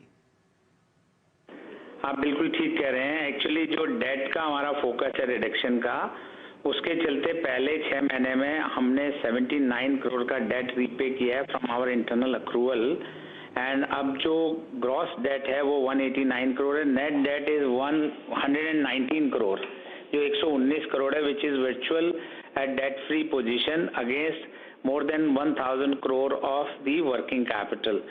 जहां तक जिस तरीके से डेट कम हो रहा है उसको देखते हुए हम अगले सालों में अपना डेट तो जीरो करेंगे ही, एट द सेम टाइम हम अपना जो मनी है उसको यूटिलाइज करना चाहेंगे जिसमें हम हायर रिटर्न निकाल सकें। तो ये सब आने वाले समय में पता लगेगा, बट अभी डेट रिडक्शन काफी अच्छे तेज गति से हो रहा है। अच्छा सर, अभी हमने इनपुट कॉस्ट की बात करी और आपने कहा कि भाई किसी तरीके से हम थोड़ा सा फोकस कर रहे हैं प्रेस्टीज एंड अबव सेगमेंट में। सर ये बताइए प्रश्न का जवाब कि प्राइस हाइक नियर फ्यूचर में अभी या फिर अगर आप देखें दिसंबर के आसपास तक आते आते आई मीन काफ़ी ठंड के आसपास तक आते आते प्राइस हाइक की कितनी पॉसिबिलिटी है और किन किन सेगमेंट में कितने परसेंटेज तक, और आप कंसिडर कर रहे हैं? प्राइस हाइक्स लिकर इंडस्ट्री में generally once in a year होता है जब एक्साइज पॉलिसी आती है। तो अभी इस समय में प्राइस हाइक्स जो है पीछे तेलंगाना में प्राइस हाइक हुआ, केरल में प्राइस हाइक हुआ। अब ये प्राइस हाइक्स जो नेक्स्ट पॉलिसी फरवरी मार्च 22 में आएंगे उनमें as per the industry representation we are expecting, and it is an ongoing process to represent because of the input cost increase। इस बार काफी abnormally high input cost increase हुए हैं, so हमें expectation है कि अगले साल की policies में हमें commensurate with that price increase मिलेगा। but अभी at this point of time ये कह पाना कि किसकी state में कितना मिलेगा difficult है। as excise policy comes we will represent to the states। Sir आखिरी में बस एक आंकड़ा चाहूंगा आपसे कि एक्सपोर्ट्स में कितनी ग्रोथ देख रहे हैं आप फुल ईयर में? एक्सपोर्ट हमारा काफी अच्छा सेगमेंट है, बट ये पिछले 6 महीने में एक तो फ्रेट के rate, international freight rates have gone up dramatically and 2 to 3 times in some of the cases, and container की अवेलेबिलिटी भी थोड़ी सफर कर रही है। सो अभी हम एक्सपोर्ट इस साल में बिनाइन सिनेरियो देखते हैं। हाँ, अगर सिचुएशन जो है 4th क्वार्टर ऑनवर्ड इंप्रूव हो जाती है on the availability of container, we will again see more than double digit growth in export also. चलिए दिलीप सर, बहुत बहुत शुक्रिया, आपने आज समय निकाला, इस चर्चा में शामिल हुए, आउटलुक पे बातचीत करी, बिजनेस आउटलुक पे बातचीत करी। और सर एक बार फिर से आपको दीपावली की, धनतेरस की शुभकामनाएं पूरे CNBC आवाज परिवार की तरफ से। आपकी धन्यवाद, आप सभी को भी शुभकामनाएं हमारी तरफ से दीपावली। जी जी, शुक्रिया सर, शुक्रिया। टाइटन इस बीच आपकी स्क्रीन पर आप देखें 2473, कुछ देर पहले अगर श्रीकांत चौहान जी के साथ हमारी मंत्रणा आपने सुनी होगी, वो ट्रेड हमने पिक किया था 2473 पर डे हाई की ट्रैजेक्टरी में आके ट्रेड करता हुआ टाइटन। अब एक काम करते हैं, सुमित के पास चलते हैं और सुमित से हम बातचीत करेंगे कुछ नंबर्स पे, और इसमें सबसे महत्वपूर्ण है SBI। अब SBI अगर आप देखें तो आपकी स्क्रीन पर इस वक्त जो ट्रेड कर रहा है वो ऑल टाइम हाई ट्रैजेक्टरी में है, दिस इज 52510 है। सुमित, कैसे नंबर्स की एक्सपेक्टेशन है? देखिए SBI केस में पहले बैकग्राउंडर ये है कि 127% ये संवत से संवत तक ऑलरेडी चल चुका है, तो एक बढ़िया तेजी, ऑल टाइम हाई पे शेयर है। और उस तेजी के साथ साथ अब जो नंबर्स आने वाले हैं उसमें अनुमान लगाया जा रहा है कि करीब करीब मुनाफे फ्रंट पर 30 से 70% के आसपास ही ग्रोथ होगी YoY बेसिस पे, और 20% के आसपास ही ग्रोथ होगी सीक्वेंशियल बेसिस पर। करीब करीब 7,737 करोड़ रुपए का एक आंकड़ा यहाँ पे आ सकता है। NII फ्रंट पर भी 2% और YoY बेसिस पे, और रफली 4 से लेके 5% सीक्वेंशियल बेसिस पर एक बढ़त का अनुमान बाजार लगाकर चल रहा है। लोन ग्रोथ 5%, कुछ ब्रोकर 6%, अपर एंड पे 8% तक के आने की बातचीत है, लेकिन सीक्वेंशियली ये more less flat flat to positive side पे एक आंकड़ा आता हुआ दिखाई पड़ सकता है। असेट क्वालिटी के फ्रंट पर फिलिप कैपिटल मानता है करीब करीब 5.2% के आसपास के ग्रॉस एनपीए का नंबर होगा, 5.3% के सामने, यानी स्लाइटली डिक्लाइन ग्रॉस एनपीए में होगा और नेट एनपीए भी स्लाइटली यहां पर गिरते हुए दिखाई पड़ेंगे। तो एसेट क्वालिटी फ्रंट पे मोरलेस नीचे का एक आंकड़ा आता हुआ दिखाई पड़ सकता है और एनआईएम्स मोरलेस स्टेबल इस क्वार्टर में रहने का अनुमान लगाया जा रहा है। 3% के आसपास के एनआईएम्स की बातचीत है, जो पिछली तिमाही में 2.92% के आसपास थी और पिछले साल इस तिमाही में करीब 3.3% के आसपास थी। तो वहां से एक डिक्लाइन का अनुमान है, लेकिन सीक्वेंशियल बेसिस पे फ्लैट टू पॉजिटिव साइड पे एनआईएम्स आ सकते हैं। नेट एनपीए केस में भी एक डिक्लाइन और ग्रॉस एनपीए केस में भी एक डिक्लाइन का अनुमान बाजार लगा रहा है और सबसे अहम आंकड़ा स्लिपेजेस। कुछ ब्रोकर्स मानते हैं 10,000 करोड़, कुछ मानते हैं 11,000 करोड़ का एक आंकड़ा होगा, लेकिन दोनों ही लिहाज से अगर देखें तो पिछली तिमाही में 16,000 करोड़ का आंकड़ा था। तो सीक्वेंशियल बेसिस पे स्लिपेजेस के अंदर भी एक डिक्लाइन का आंकड़ा बाजार मान रहा है। तो मोर लेस बेटर साइड पे नंबर एसबीआई के लिए बाजार मान रहा है, लेकिन ऑब्वियस सी बात है 130% का जंप एक साल में देखा जा चुका है, तब उसके बाद शेयर कैसे रिएक्ट करता है ये कहना मुश्किल है, लेकिन एक बेहतर नंबर्स की उम्मीद बाजार ने लगा रखी है।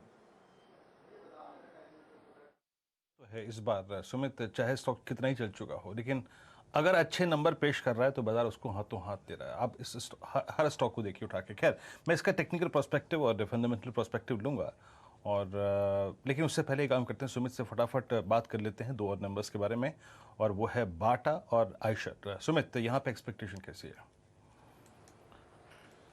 देखिए, शुरुआत करता हूं मैं आयशर मोटर के साथ। आयशर मोटर के केस में चिप शॉर्टेज, सेमीकंडक्टर की शॉर्टेज, ये थोड़ा सा जरूर इंपैक्ट करते हुए दिखाई पड़ेगी इस क्वार्टर के नंबर्स के अंदर। रेवेन्यू फ्रंट पे 8% की गिरावट का अनुमान है, एबिटा फ्रंट पे 25% गिरावट का अनुमान है, मार्जिन 4% टूट के करीब 18% के आसपास तिमाही में आ सकते हैं और मुनाफा भी रफली 12% टूट के 300 करोड़ रुपए की रेंज में तिमाही में रह सकता है।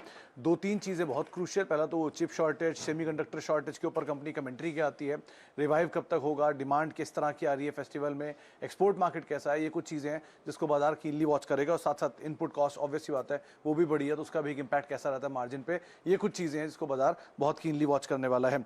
इसके अलावा एक नंबर जो बाटा के आने वाले हैं, बाटा के केस में अनुमान यह है कि बेहतर नंबर शायद आ सकते हैं इस तिमाही के अंदर। रेवेन्यूज फ्रंट पे करीब 75% की एक जंप का अनुमान लगाया जा रहा है, 645 करोड़ रुपए का एक आंकड़ा रहेगा। एबिटा फ्रंट पर भी 90 करोड़ का आंकड़ा होगा, जो कि 18 करोड़ था, लो बेस का सीधा सीधा इफेक्ट है। कंपनी का मुनाफा करीब 55 करोड़ है, पिछले साल इस तिमाही में 44 करोड़ का घाटा था, उसके सामने 55 करोड़ का मुनाफा इस तिमाही के अंदर आता हुआ दिखाई पड़ सकता है। और उसके अलावा ये भी माना जा रहा है कि रेवेन्यूज फ्रंट पर एक अच्छी ग्रोथ रहेगी। हाँ, सीक्वेंशियल बेसिस पे या फिर प्री पेंडेमिक लेवल से थोड़ा सा नीचे जरूर होगा, लेकिन अदरवाइज एक स्ट्रॉन्ग ग्रोथ, क्योंकि अनलॉक का भी इंपैक्ट है, स्टोर्स खुले हैं, इनपुट कॉस्ट ईज आउट हुई है, तो ऐसी बहुत सारी चीजें, इसका इंपैक्ट कंपनी के मार्जिन, कंपनी के नंबर्स पे होगा, तो उसको जरूर नजर रखने को। लेकिन यहाँ भी फेस्टिवल कमेंट्री और बाकी गोइंग फॉरवर्ड ट्रेजेक्ट्री कैसी रहेगी सेकंड हाफ के लिए, उस पर बाजार नजर रखेगा। चलिए, ये रणनीति आपके सामने आती हुई दिख रही है आयशर मोटर्स पर।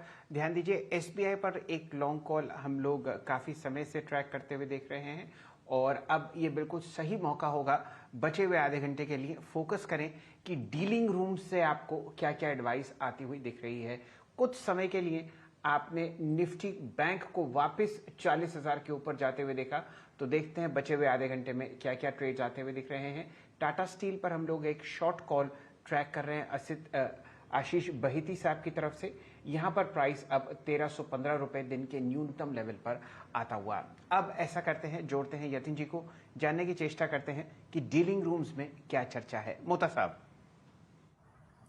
गुड आफ्टरनून शैल जी। जहां तक कि डीलिंग रूम्स का सवाल है, आज फ्लेवर बैंकिंग है और बैंकिंग में भी मिड टियर बैंक्स में आपको काफी एक्शन दिख रहा है, चाहे वो बंधन बैंक हो, आरबीएल बैंक हो, दोनों में ही 10-10% का आप अपटिक देख रहे हैं। लेकिन और एक बैंक जहां डीलिंग रूम्स अपना पैसा फोकस कर रहे हैं वो है सिटी यूनियन बैंक। सीयूबी में डीलिंग रूम्स एक बीटीएसटी की सलाह अपने क्लाइंट्स को दे रहे हैं।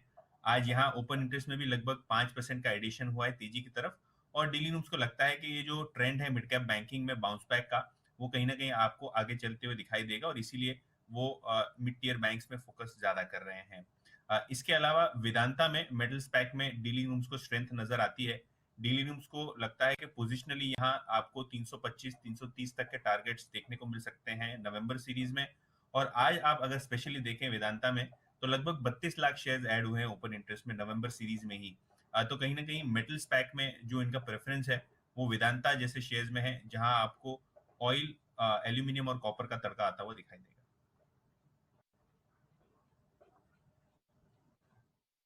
ये राय आपको आती हुई दिख रही है वेदांत में। और ख़ासकर सिटी यूनियन बैंक में। वीरेंद्र जी, हम लोग छोटे मंझले बैंक जो ट्रैक कर रहे हैं उनमें आपके सामने कुछ समय पहले प्रस्तुत किया गया था फेडरल बैंक और सिटी यूनियन बैंक पर भी ध्यान डालिए। यहाँ पर जो काउंटर है वो आपको 170 रुपए के आसपास ट्रेड करता हुआ दिख रहा है 4 दिन की गिरावट के बाद। इत्तेफाकन 200 डीएमए भी यहीं पर है। आशीष बहेती साहब को जोड़ते हैं, जानने की चेष्टा करते हैं कि यहाँ पर कोई बढ़िया पोजिशनल ट्रेड बनता हुआ दिखे या नहीं। यहाँ पर वॉल्यूम है लगभग 14 लाख शेयर। बहेती साहब बताइए, सिटी यूनियन बैंक आपको कैसा लगता है चार्ट्स पर 170.20? जी शैल सर, 4 दिन की गिरावट के बाद स्टॉक ने अपने 20 डेमा के पास ही पूरा एक बेस बनाकर आज एक ऑलमोस्ट ब्रेकआउट का अटेम्प्ट जरूर किया है। स्टॉक का चार्ट स्ट्रक्चर थोड़ा सा वीक जरूर है, लेकिन इस पोजीशन पे बाइंग की जा सकती है क्योंकि रिस्क रिवॉर्ड काफी फेवरेबल बन रहा है यहाँ पे। तो 167 का एसएल लगाकर हमें लगता है अगर ये स्टॉक अगर ब्रेकआउट दे देता 172 के अबव तो 179 तक की ट्रेजेक्टरी आराम से इसमें दिख सकती है। तो इस लेवल पे बाइंग की रिकमेंडेशन है सिटी यूनियन बैंक में। चलिए, ये सिटी यूनियन बैंक पे आपका टेक है। आज थोड़ा सा मार्केट में अगर आप देखें तो बस निफ्टी बैंक जो है वो डाउन साइड को रिस्ट्रिक्ट कर रहा है। अदरवाइज निफ्टी अगर आप देखें तो इस वक्त अब 17,883 की रेंज में आके ट्रेड करना शुरू कर दिया है। टाटा स्टील की वो सेल कॉल बखूबी काम करती हुई 1315 पे आप देखें डेढ़ पे आके ट्रेड करता हुआ। अल्ट्राटेक सीमेंट कल का स्टार प्राइस परफॉर्मर आज थोड़ा सा बैकफुट पे आता हुआ 7721 के रेंज में आके डेलो के आसपास आके ट्रेड कर रहा है। तो अधिकतर एग्रेसिव स्टॉक्स में जिन्होंने कल काफ़ी सब्सटेंशियल मूव जनरेट किया था वो आके बैकफुट पे ट्रेड करते हुए। सुबह एक ट्रेड हमने लिया था श्रीराम ट्रांसपोर्ट फाइनेंस का, और श्रीराम ट्रांसपोर्ट फाइनेंस की ये जो क्लोजिंग होगी 11 जून 2018 के बाद अब तक की सबसे स्ट्रॉन्गेस्ट क्लोजिंग होगी। श्रीकांत जी, एसआरटी के चार्ट को आपने रीड किया है? एक तो ये 18 सितंबर 2020 से लेकर आज के प्राइस पर भी जरा प्लीज साल भर का चार्ट दिखाएंगे। एक टिपिकल फ्लैग जो है वो ट्रेवल करता हुआ, एक टिपिकल फ्लैग जो है वो पिक्चर में है। आप कैसे अप्रोच करेंगे इस स्टॉक को? नंबर्स भी इनके ठीक ठाक थे।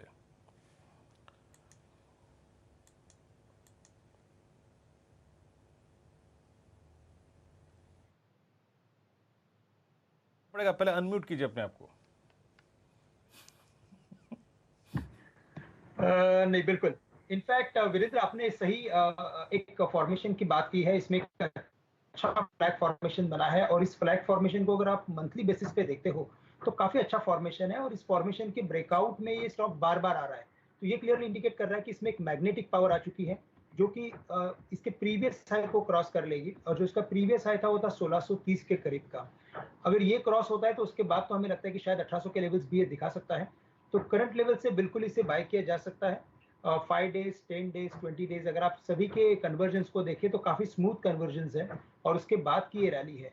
तो करंट लेवल से अगर बाय करना है तो आज के लोज वैसे देखा जाए तो 1440 के करीब के हैं और अभी चल रहा है 1560 के करीब।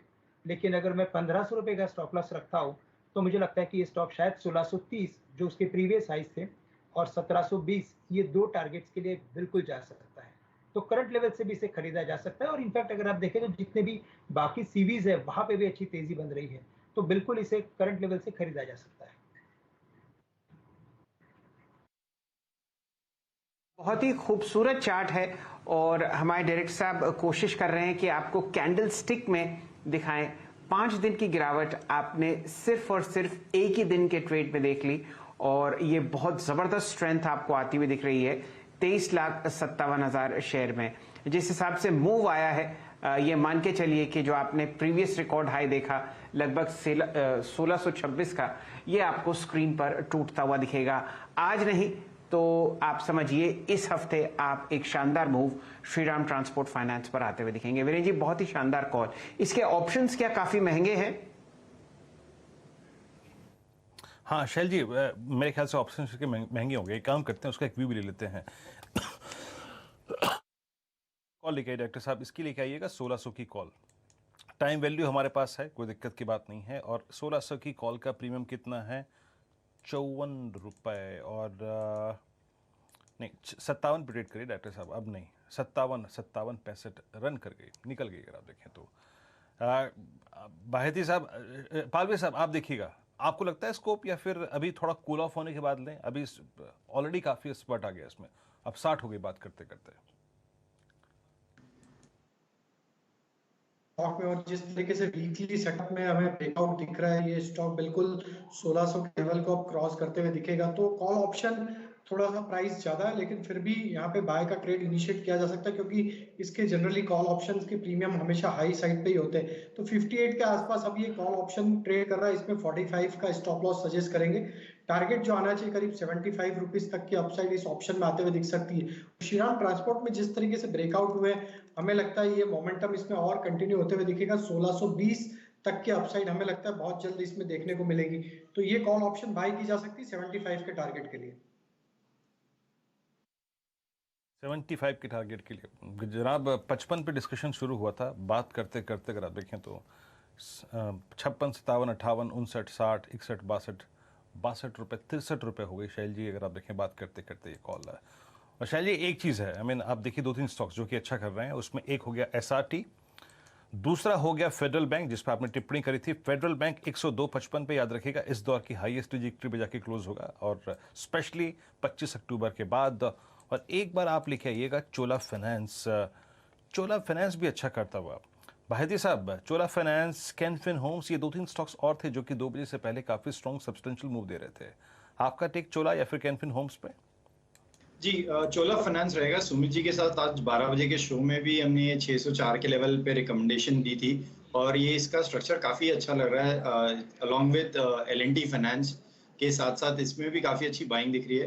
तो हमें लगता है कि 650 तक, 630 तक के टारगेट्स इसमें देख सकते हैं इमीडिएट बेसिस पे, एंड लॉन्ग टर्म बेसिस पे 650 तक के टारगेट्स दिख सकते हैं। जो एसएल लगाना है वो 590 का एसएल लगाकर पोजीशन यहाँ पे भी बनाई जा सकती है। कन्वेंशन बनता हुआ आपकी स्क्रीन पे चोला फाइनेंस है, day high 615.30 futures. Prakash Gaba sir, अभी Chola finance, Can Fin homes, federal bank, Shriram transport finance, Tata steel की शॉर्ट कॉल पे, जेएसपीएल की शॉर्ट कॉल पे बात हुई। सर आपको कोई ट्रेड इस वक्त अच्छा लग रहा है आखिरी के 30 मिनटों के लिए? अब तो खैर 22 मिनट बाकी हैं। डीएलएफ अच्छा लगता है, डीएलएफ में एक तेजी है, रियलिटी पैक अच्छा लगता है।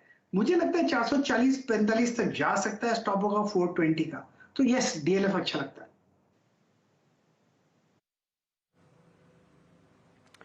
चलिए, इससे पहले कि हम लोग सिलसिला शुरू करें यहाँ पर BTST और मोमेंटम ट्रेड्स का, डायरेक्टर साहब जरा स्क्रीन पर एक बार टाइटन को दिखा दीजिए। ये स्टॉक वीरेंद्र जी चेक करना अति आवश्यक है। निफ्टी में आप देखिए ये फिलहाल दूसरा सबसे बड़ा गेनर है, तो ये काउंटर भी सपोर्ट देता हुआ लगभग 1.8% ऊपर। और यहाँ पर जो पोजिशनिंग है चार्ट्स की वो अच्छी है, क्योंकि हम लोग फेस्टिवल सीजन और खासकर आज धनतेरस पर बैठे हुए हैं। यहाँ पर टिप्पणी करवाते हैं राजेश पालविया साहब से। राजेश जी, 2452, 2453 आपके सामने है, काउंटर सपोर्ट लेता हुआ अपनी छोटी मूविंग एवरेजेस पर। पोजिशनली बताइए टाइटन कहाँ जा रहा है? टर्म सेटअप तो स्टॉक के पॉजिटिव है, और आज जो एक्शन स्टॉक में देखने को मिला है, हमें लगता है ये स्टॉक में 2530 तक की अपसाइड यहाँ से शॉर्ट टर्म बेसिस पे आते हुए दिख सकती है।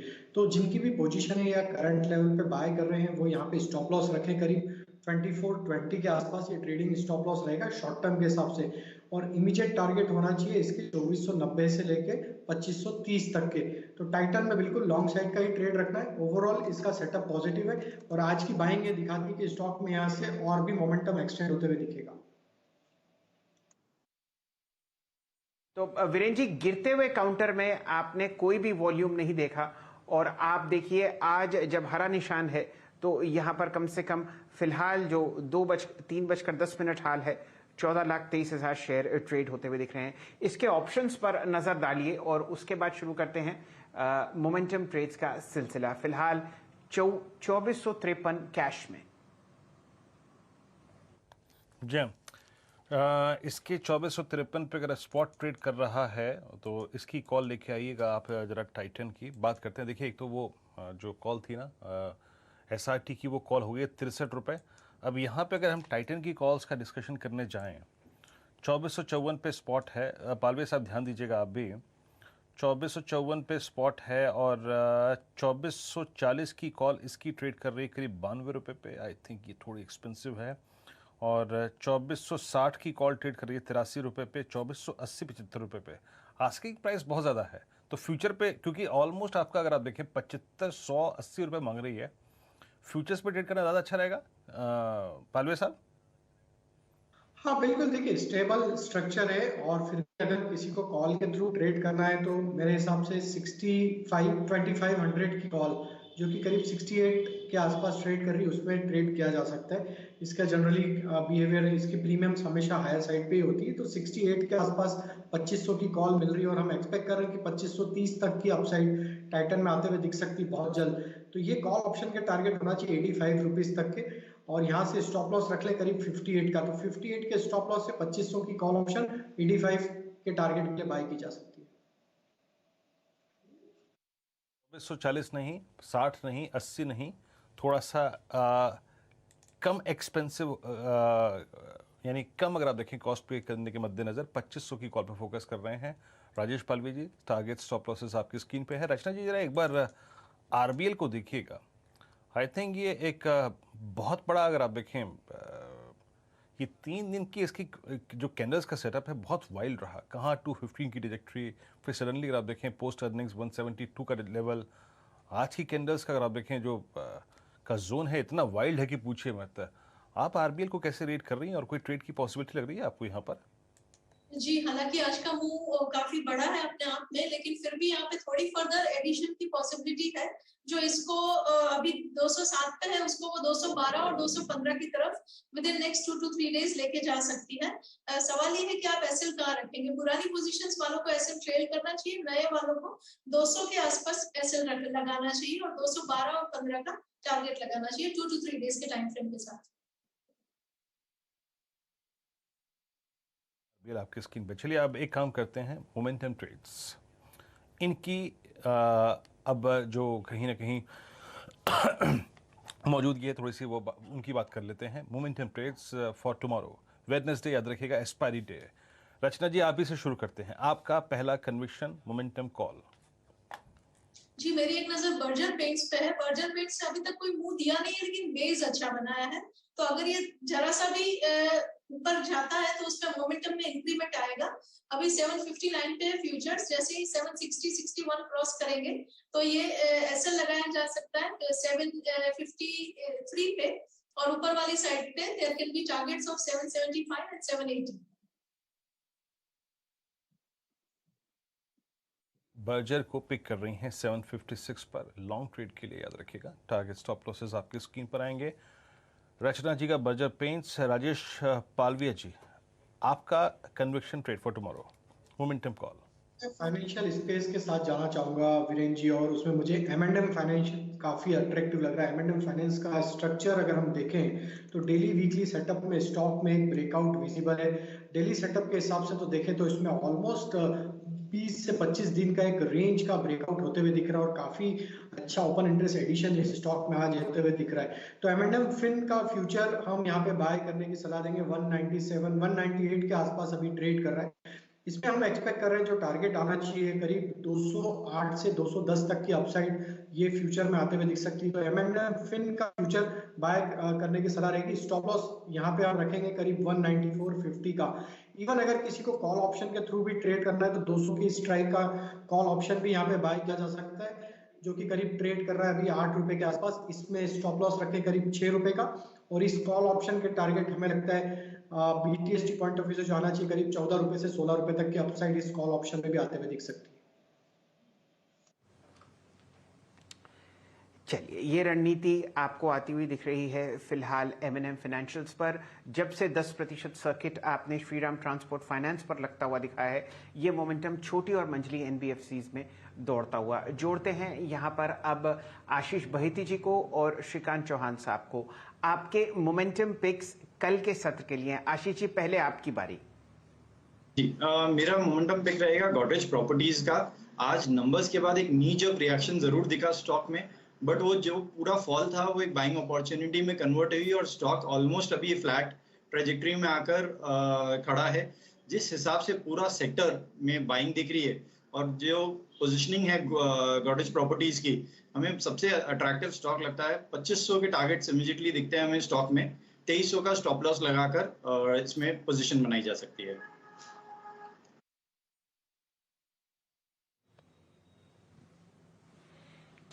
ये रणनीति आपके सामने फिलहाल आती हुई दिख रही है। यहाँ पर गोदरेज प्रॉपर्टीज़ में ध्यान दीजिए, कुछ बिकवाली के बाद जहाँ पर नतीजों के चलते आपने कुछ लाल निशान आते हुए देखा था, वहाँ पर बाइंग का राय आपको देते हुए दिख रहे हैं हमारे मित्र श्री आशीष बहिती साहब। श्रीकांत चौहान जी को जोड़ते हैं। चौहान जी, कहाँ है आपकी नज़र? रियल एस्टेट सेक्टर को अगर देखते हैं तो वहाँ पे अच्छी तेजी बनी है। इनफैक्ट शोभा डेवलपर्स, ओबेरॉय रियल्टी, उसके बाद इंडिया बुल रियल एस्टेट और डीएलएफ, यहाँ पे अगर आप देखें तो एक काफी यूनिक फॉर्मेशन है। ये स्टॉक कभी भी अपने हाई के करीब आके क्लोज नहीं होता है, बट अगर आज के दिन में अगर आप देखें तो इसने धनतेरस का दिन चुना है और ये डे हाई के करीब आके क्लोज होने की शायद चेष्टा करेगा।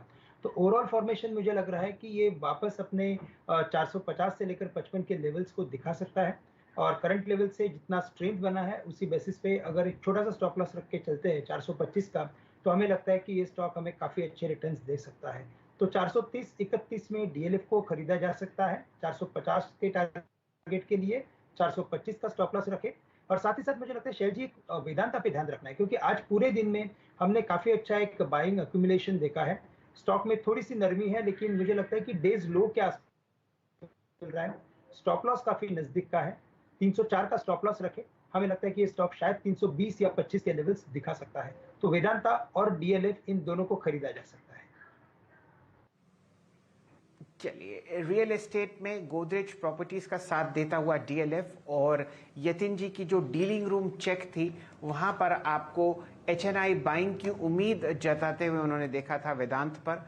अब एक बढ़िया टेक्निकल कॉल स्विंग ट्रेड के रूप में प्रस्तुत कर रहे हैं यहाँ पर श्रीकांत चौहान साहब। तो ये 3 ट्रेड्स फिलहाल हम लोग अपने मोमेंटम के उसमें डालते हैं और बढ़िया चेक अब आपको हम लोग करते हुए दिखेंगे फेडरल बैंक पर। वीरेंद्र जी, ये काउंटर आपको वापस 110, 112 की तरफ बढ़ता हुआ दिख रहा है। बार का साइज देखिए, 102 रुपए और वॉल्यूम यहाँ पर 2 करोड़ 64 लाख शेयर। एक बार यहाँ पर राय लेते हैं राजेश पालविया साहब से। राजेश जी, फेडरल बैंक 6 दिन की गिरावट और आज काउंटर तेजी में चहकता हुआ। बिल्कुल शायद जी, काफी स्ट्रॉन्ग मोमेंटम बना है आज स्टॉक में। जो गिरावट देखने को मिली थी कहीं ना कहीं वो अरेस्ट होती हुई दिख रही है। अब हमें लगता है ये स्टॉक वापस, जैसा कि हमने पहले भी डिस्कस किया, 107 हमें लगता है इमीडिएट टारगेट इस स्टॉक में आते हुए दिख सकते हैं। हमने पहले स्टॉप लॉस सजेस्ट किया था करीब 98 का। अब ये स्टॉप लॉस को हायर साइड पे ट्रेल करे। अब लिया है स्टॉप लॉस को करीब 100 रुपए के आसपास। टारगेट जो रहेंगे पहले 107 और 109, ये 2 टारगेट के लिए बिल्कुल फेडरल बैंक को बाय करना है। काफी स्ट्रॉन्ग मोमेंटम इसमें आज के सेशन में बनते हुए दिख रहा है और ये पुल बैक हमें लगता है कि जो एक्सटेंड होते हुए दिख रहा है, ये इसके प्रीवियस स्विंग हाई को भी क्रॉस करते हुए दिखेगा, क्योंकि पूरे सेक्टर में ही जिस तरीके से एक मोमेंटम बना हुआ है, तो हमें लगता है फेडरल बैंक बिल्कुल यहाँ से बीटीएससी ट्रेड भी कैरी किया जा सकता है। चलिए, फेडरल बैंक, लेकिन अभी 2 ट्रेड्स बाकी हैं, याद रखिएगा। मोमेंटम के लिहाज से फेडरल बैंक आपके स्क्रीन पे इस वक्त डे हाई पर 4.5 रुपए पर। प्रकाश सर, आपका मोमेंटम ट्रेड कल के लिए? फेडरल बैंक, ये स्टॉक मैंने सुबह करीब मार्केट ओपन के बाद मैंने आइडेंटिफाई किया था। बहुत अच्छी तेजी है, मुझे 110 नजर आता है फेडरल बैंक में। बहुत ही बढ़िया मोमेंटम है, फ्रेश मूव शुरू हुआ है 6 दिन गिरावट के बाद। स्टॉप लगाइए 99 का बस, फेडरल बैंक।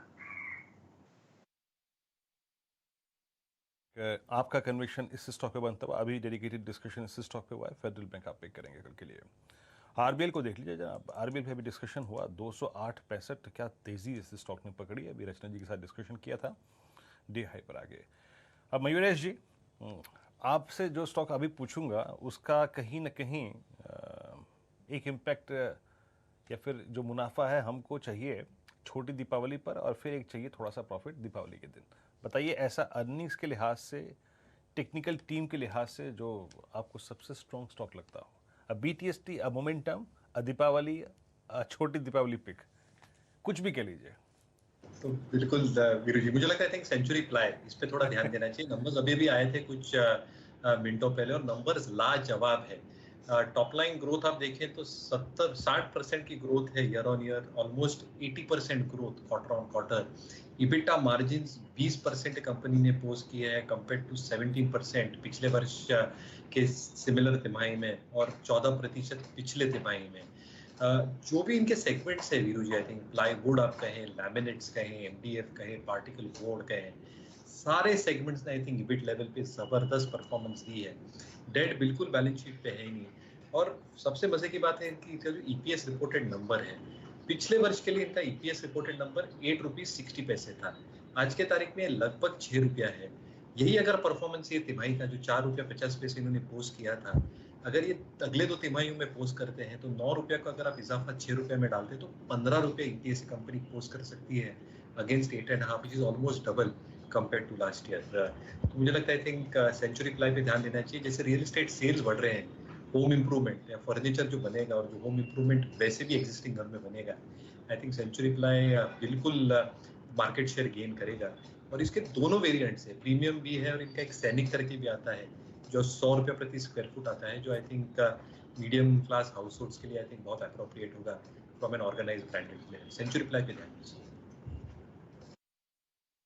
काफ़ी समय बाद मैंने, आप यकीन मानिए, इस चार्ट को देखा और 590 to 70 अमेजिंग। एक बात तो बिल्कुल सही कही इन्होंने, चाहे वो प्रीमियम सेगमेंट हो, चाहे वो अगर आप देखें थोड़ा सा लेस एक्सपेंसिव सेगमेंट हो, बहुत स्ट्रॉन्ग प्रेजेंस है। आज की तारीख में आप घर बनवाने के बाद अपने किचन का अगर आप देखें जब भी, या फिर वार्डरोब्स क्रिएट करवाने जाएंगे, सबसे पहले आपको प्राइस कोट प्रीमियम सेगमेंट में सेंचुरी में ही किया जाएगा। शानदार प्राइस परफॉर्मेंस, यानी रियल स्टेट में जो हम तेज़ी देख रहे हैं उसका एक भाग आपको कहीं ना कहीं टाइल स्टॉक्स में नज़र आएगा, उसका एक भाग आपको सेंचुरी प्लाई में भी नज़र आएगा। 593 गजब का स्ट्रक्चर। और याद रखिएगा, आज की ये इसकी क्लोजिंग इसके करियर का अब तक का सबसे हाईएस्ट लेवल होगा। All time high close for Century Textiles. Meanwhile trades पूरे हो गए, आपकी स्क्रीन पर एक एक करके सारे ट्रेड्स आएंगे। आज अगर आप देखें, रचना जी ने बजर पेंट्स, राजेश पालवी जी ने एमएनएम फाइनेंस दिया है, प्रकाश काबसर ने फेडरल बैंक की वकालत की है और साथ ही साथ सेंचुरी प्लाई पे दाव लगाने की बात कही है यहाँ पे मयूरेश जोशी ने। यहाँ पर आप फोकस कीजिएगा। और एक स्टॉक और लेके आइए आपकी स्क्रीन पे जो कि इस दौर के हाईएस्ट लेवल पे जाके क्लोज होता हुआ 5530 पर डिक्सन टेक्नोलॉजीज। पिछले 5 दिन के सिंकिंग जोन से अगर आप देखें निकला ये स्टॉक और डे हाई पर आके ट्रेड करता हुआ 5330 पे। बहुत संक्षेप में इस पर, इस बीच अगर आप देखें चोला फाइनेंस के नतीजे आ गए हैं। मुनाफा करीब करीब समझ लीजिए कि 239 करोड़ से बढ़कर 303 करोड़ रुपए रहा है। एक काम करते पहले फिगर्स ले लेते हैं। तो प्रॉफिट्स में अगर आप देखें जंप अच्छा खासा है, 239 करोड़ से अगर आप देखें बढ़ के 333 करोड़ रुपए वाई बेसिस पे। याद रखिएगा ये टिप्पणियाँ की जा रही हैं साल दर साल। और यहाँ पे जो बॉटम लाइन का ये बॉटम लाइन का आंकड़ा है, आय का आंकड़ा भी अगर आप देखें कुछ देर में आएगा, लेकिन प्राइमा फेस से अगर आप देखें नंबर ठीक ठाक लग रहे हैं। चोला फाइनेंस आपकी स्क्रीन पे कुछ देर पहले मैं बात कर भी रहा था, एक बार मैं इस चार्ट को भी अपने स्क्रीन पर डाल लेता हूँ। समझ लीजिए कि 693 और यस नंबर्स के बाद अगर आप देखें टिक बाई टिक चार्ट्स लेके आइएगा, थोड़ा सा नीचे की तरफ खिसकता हुआ 700 पे गया और उसके बाद 693 पर है। तो यहाँ पे आय है करीब 3490 करोड़ से बढ़कर करीब 3580 करोड़ रुपए रही है। तो यहाँ पे करीब अगर आप देखें तो यहाँ पर भी इजाफा है, लेकिन बॉटम लाइन में सब्सटेंशियल इंप्रूवमेंट है। बट स्टिल अगर आप देखें स्टॉक थोड़ा सा प्रॉफिट बुकिंग मोड में है, बट ये काफ़ी जल्दबाजी होगा कहने के लिए। पालवे साहब, आपकी राय, इसमें कोई एक बहुत रीजनेबल स्टॉप लॉस और बेस कहाँ पर रहेगा, कैसे अप्रोच करें? Somebody who is holding long, एक ऐसा लेवल जो कि स्टॉप लॉस के तौर पे काम करना चाहिए? फाइनेंस होल्डिंग की बात कर रहे हैं, राइट? जी हाँ जी हाँ जी हाँ जी। तो स्टॉक 609 पे ट्रेड करता हुआ चोला।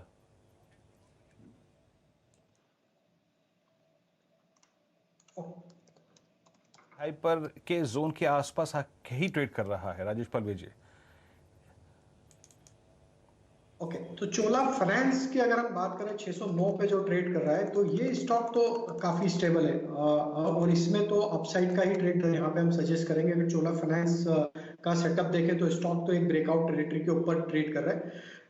इसमें यहाँ पे स्टॉप लॉस होगा करीब 595 का और अपसाइड के टारगेट हमें लगता है जो आना चाहिए करीब 640 के आसपास। अगर हम चोला फाइनेंस होल्डिंग की बात करें तो वो स्टॉक में जरूर एक रेंज बाउंड मूव पिछले दिनों में देखने को मिल रहा है, जो कि अभी ट्रेड कर रहा है 696 के आसपास। ये स्टॉक में अगर हम देखें हायर साइड पे, जब तक ये स्टॉक 710 715 का लेवल क्रॉस नहीं करेगा, कुछ समय के लिए हमें लगता है कि इसमें एक कंसोलिडेशन देखने को मिलेगा। और लोअर साइड पे इसका जो सपोर्ट है इंपॉर्टेंट, वो है करीब 680 के आसपास। तो चोला फाइनेंस में तो बाय की सलाह है 625 630 के टारगेट के लिए। चोला फाइनेंस होल्डिंग जो है उसमें हम वेट करेंगे 710 के ब्रेकआउट। जी वीरेंद्र जी, इस वक्त जरा ध्यान देंगे हम लोग वापस श्रीराम ट्रांसपोर्ट फाइनेंस पर। आपको 10% का जो सर्किट है वो खुलता हुआ दिख चुका है और स्टॉक ने फिर एक लंबी छलांग लगाई है। कैश में ये काउंटर आपको 1590 दिख रहा है और अभी भी 4 मिनट ट्रेड के। यहाँ पर पालविया साहब क्या कीजिएगा श्रीराम ट्रांसपोर्ट पर? क्या ये एक बढ़िया मोमेंटम ट्रेड कल के लिए बनता है? 1630 तक की अपसाइड बिल्कुल हमें लगता है इस स्टॉक में आते हुए दिखेगी। जिनके पास भी पोजीशन है बिल्कुल कैरी करें। 1630 एक पहला टारगेट है, उसके ऊपर भी हमें लगता है कि इस स्टॉक में पोटेंशियल है, क्योंकि जो वीकली चार्ट बने वो दिखाते हैं 1630 1650 तक के टारगेट। आपने जो यहाँ पर वीरेंद्र जी हाई देखा था 1588 का लगभग 26 अक्टूबर को, वो फिलहाल स्क्रीन पर टूट गया है और अब काउंटर कोशिश करेगा 1624, जो आपने कुछ समय पहले लगता हुआ देखा था ऑल टाइम हाई। जी हाँ, वो था लगभग समझिए 1625-96। ये आपको लगता हुआ दिखा था अप्रैल 2018। तो शायद ये काउंटर उस तरफ बढ़ता हुआ अभी भी बाजार में फिलहाल आपके सामने 2 या 3 मिनट अब बाकी हैं। चलिए अब शुरू करते हैं समापन समारोह। बहुत बढ़िया तरीके से आज आपने एनबीएफसीज, चुनिंदा प्राइवेट सेक्टर और कुछ पब्लिक सेक्टर बैंक्स में बढ़िया ट्रेड देखा। निफ्टी 40 अंक नीचे 17,890 के आसपास। बैंक निफ्टी 40,000 के पार कम से कम फ्यूचर्स में जाता हुआ और 39,918 कैश में 150 अंकों पर आपको ट्रेड करता हुआ दिख रहा है। Virendra ji, over to you. एक नज़र डालते हैं शैल जी उन स्टॉक्स पे जो कि आज सब्सटेंशियल ओआई लेकर बंद हो रहे हैं कल के सेशन के लिए। अगर आप देखें, मैं अगर सिर्फ निफ्टी के ग्रुप में शामिल जिन स्टॉक्स पे फोकस करना चाहूँगा जिनमें काफ़ी सब्सटेंशियल ओआई बढ़ा, उसमें अगर आप देखें तो आज एक्सिस बैंक था, एसबीआई में करीब 25% का ओआई बिल्डअप। तो एसबीआई कल इवेंट से पहले एक बड़ा, अगर आप देखें कहीं ना कहीं जो कहते हैं ना, I mean OI addition, event से पहले जो ओआई एडिशन होता है उसको लेकर आज क्लोज होता हुआ। उसके बाद एचयूएल करीब 18% का ओआई एडिशन। और अगर आप देखें कुछ काउंटर जहां पे आज ओआई लूज हुआ, इस क्रम में सबसे ऊपर रहा, आप देख लीजिए तो पावर ग्रिड, ओएनजीसी और अल्ट्राटेक सीमेंट, इन स्टॉक्स में आप देखें लॉन्ग्स अनवाइंड नहीं हुई। खैर, अगर आप सेक्टर के लिहाज से देखें तो नो डाउट आज बैंकिंग सबसे महत्वपूर्ण सेक्टर था जहां पे काफ़ी लॉन्ग एडिशन हुआ। इस क्रम में अगर आप देखें तो एक्सिस बैंक, एसबीआई करीब 25% और आरबीएल में अगर आप देखें तो करीब आरबीएल में भी काफ़ी स्ट्रॉन्ग वेरिएशन हुआ। उसके बाद फेडरल बैंक, इसमें काफ़ी स्ट्रॉन्ग वेरिएशन था और बैंक ऑफ बड़ौदा, इनमें काफ़ी स्ट्रॉन्ग वेरिएशन था। तो आप समझ लीजिएगा कि आरबीएल, एसबीआई, फेडरल और बैंक ऑफ बड़ौदा और कैनरा बैंक, ये 5 ऐसे बैंक्स थे जो कि सबसे स्ट्रॉन्ग ओआई लेके बंद होने की तैयारी करते हुए।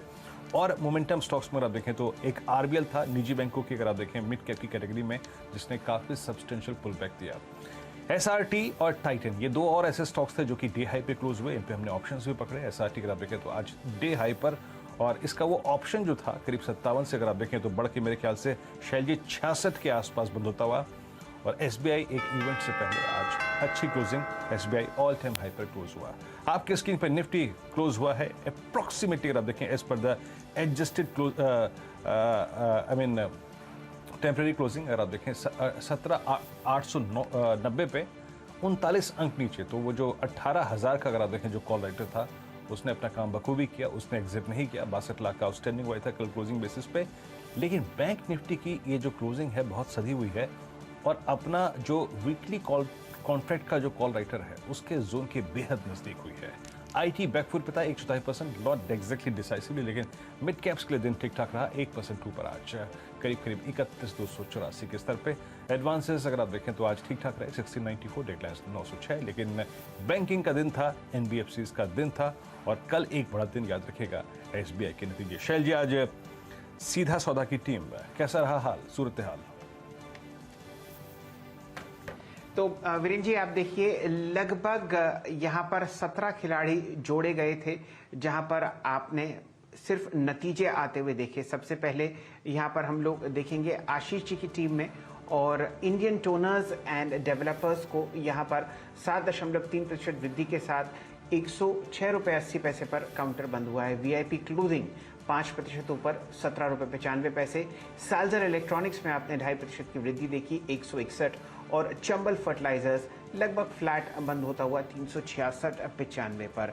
नीरज जी की टीम पर अगर आप नज़र डालें तो यहाँ पर आपने बढ़िया मोमेंटम उनकी तरफ से भी आता हुआ देखा है, और फिलहाल जो काउंटर्स उनकी तरफ से चमकते हुए दिखे। यहाँ पर पीआई इंडस्ट्रीज गिरावट के दौर से निकलता हुआ दिखा। इनका एक एक्विजिशन जो कि टॉप लाइन और बॉटम लाइन दोनों में मदद करता, वो फिलहाल वहाँ पर एक हल्का सा विराम लगता हुआ 7% नीचे 2790 पर ये काउंटर बंद होता हुआ दिखा। बलरामपुर चीनी और धामपुर शुगर में आप देखिए आज यूपी में क्रशिंग सीजन शुरू हुआ है, 2.5% की आपने वृद्धि देखी, और इन दोनों के अलावा भी कई ऐसे काउंटर्स थे जो आपको शुगर स्पेस में हरे निशान में चहकते हुए दिखे। मैंगनीज ओर ने कोई स्पेसिफिक और ग्रेड्स के प्राइसेस बढ़ाए, और ये काउंटर आपके सामने 1.25% ऊपर बंद होता हुआ दिखा नीरज जी की टीम में, जहां पर आपने मुनाफा आता हुआ देखा 161 रुपये 10 पैसे पर। चलिए, ये तो सूरत हाल था फिलहाल हमारे दोनों कप्तानों का, लेकिन अब समय समाप्त हुआ कमाई के अड्डे का। आपका बहुत बहुत आभार श्रीकांत जी, रचना जी, बहिती साहब, असित जी, गावा साहब और ख़ासकर पालविया साहब, आप हमारे साथ जुड़े और इस धनतेरस के दिन इतने बढ़िया कॉल्स शेयर किए। आप सबको धनतेरस की बहुत बहुत शुभकामनाएं। हम लोग उम्मीद करते हैं माँ लक्ष्मी और कुबेर जी आपके पोर्टफोलियो में, ट्रेडिंग अकाउंट में और लॉन्ग टर्म होल्डिंग अकाउंट में भी बहुत बढ़िया तरीके से विराजमान रहेंगे। वीरेंद्र जी और मुझको दीजिए इजाज़त। यहाँ पर खबरों का सिलसिला CNBC आवाज़ पर जारी है।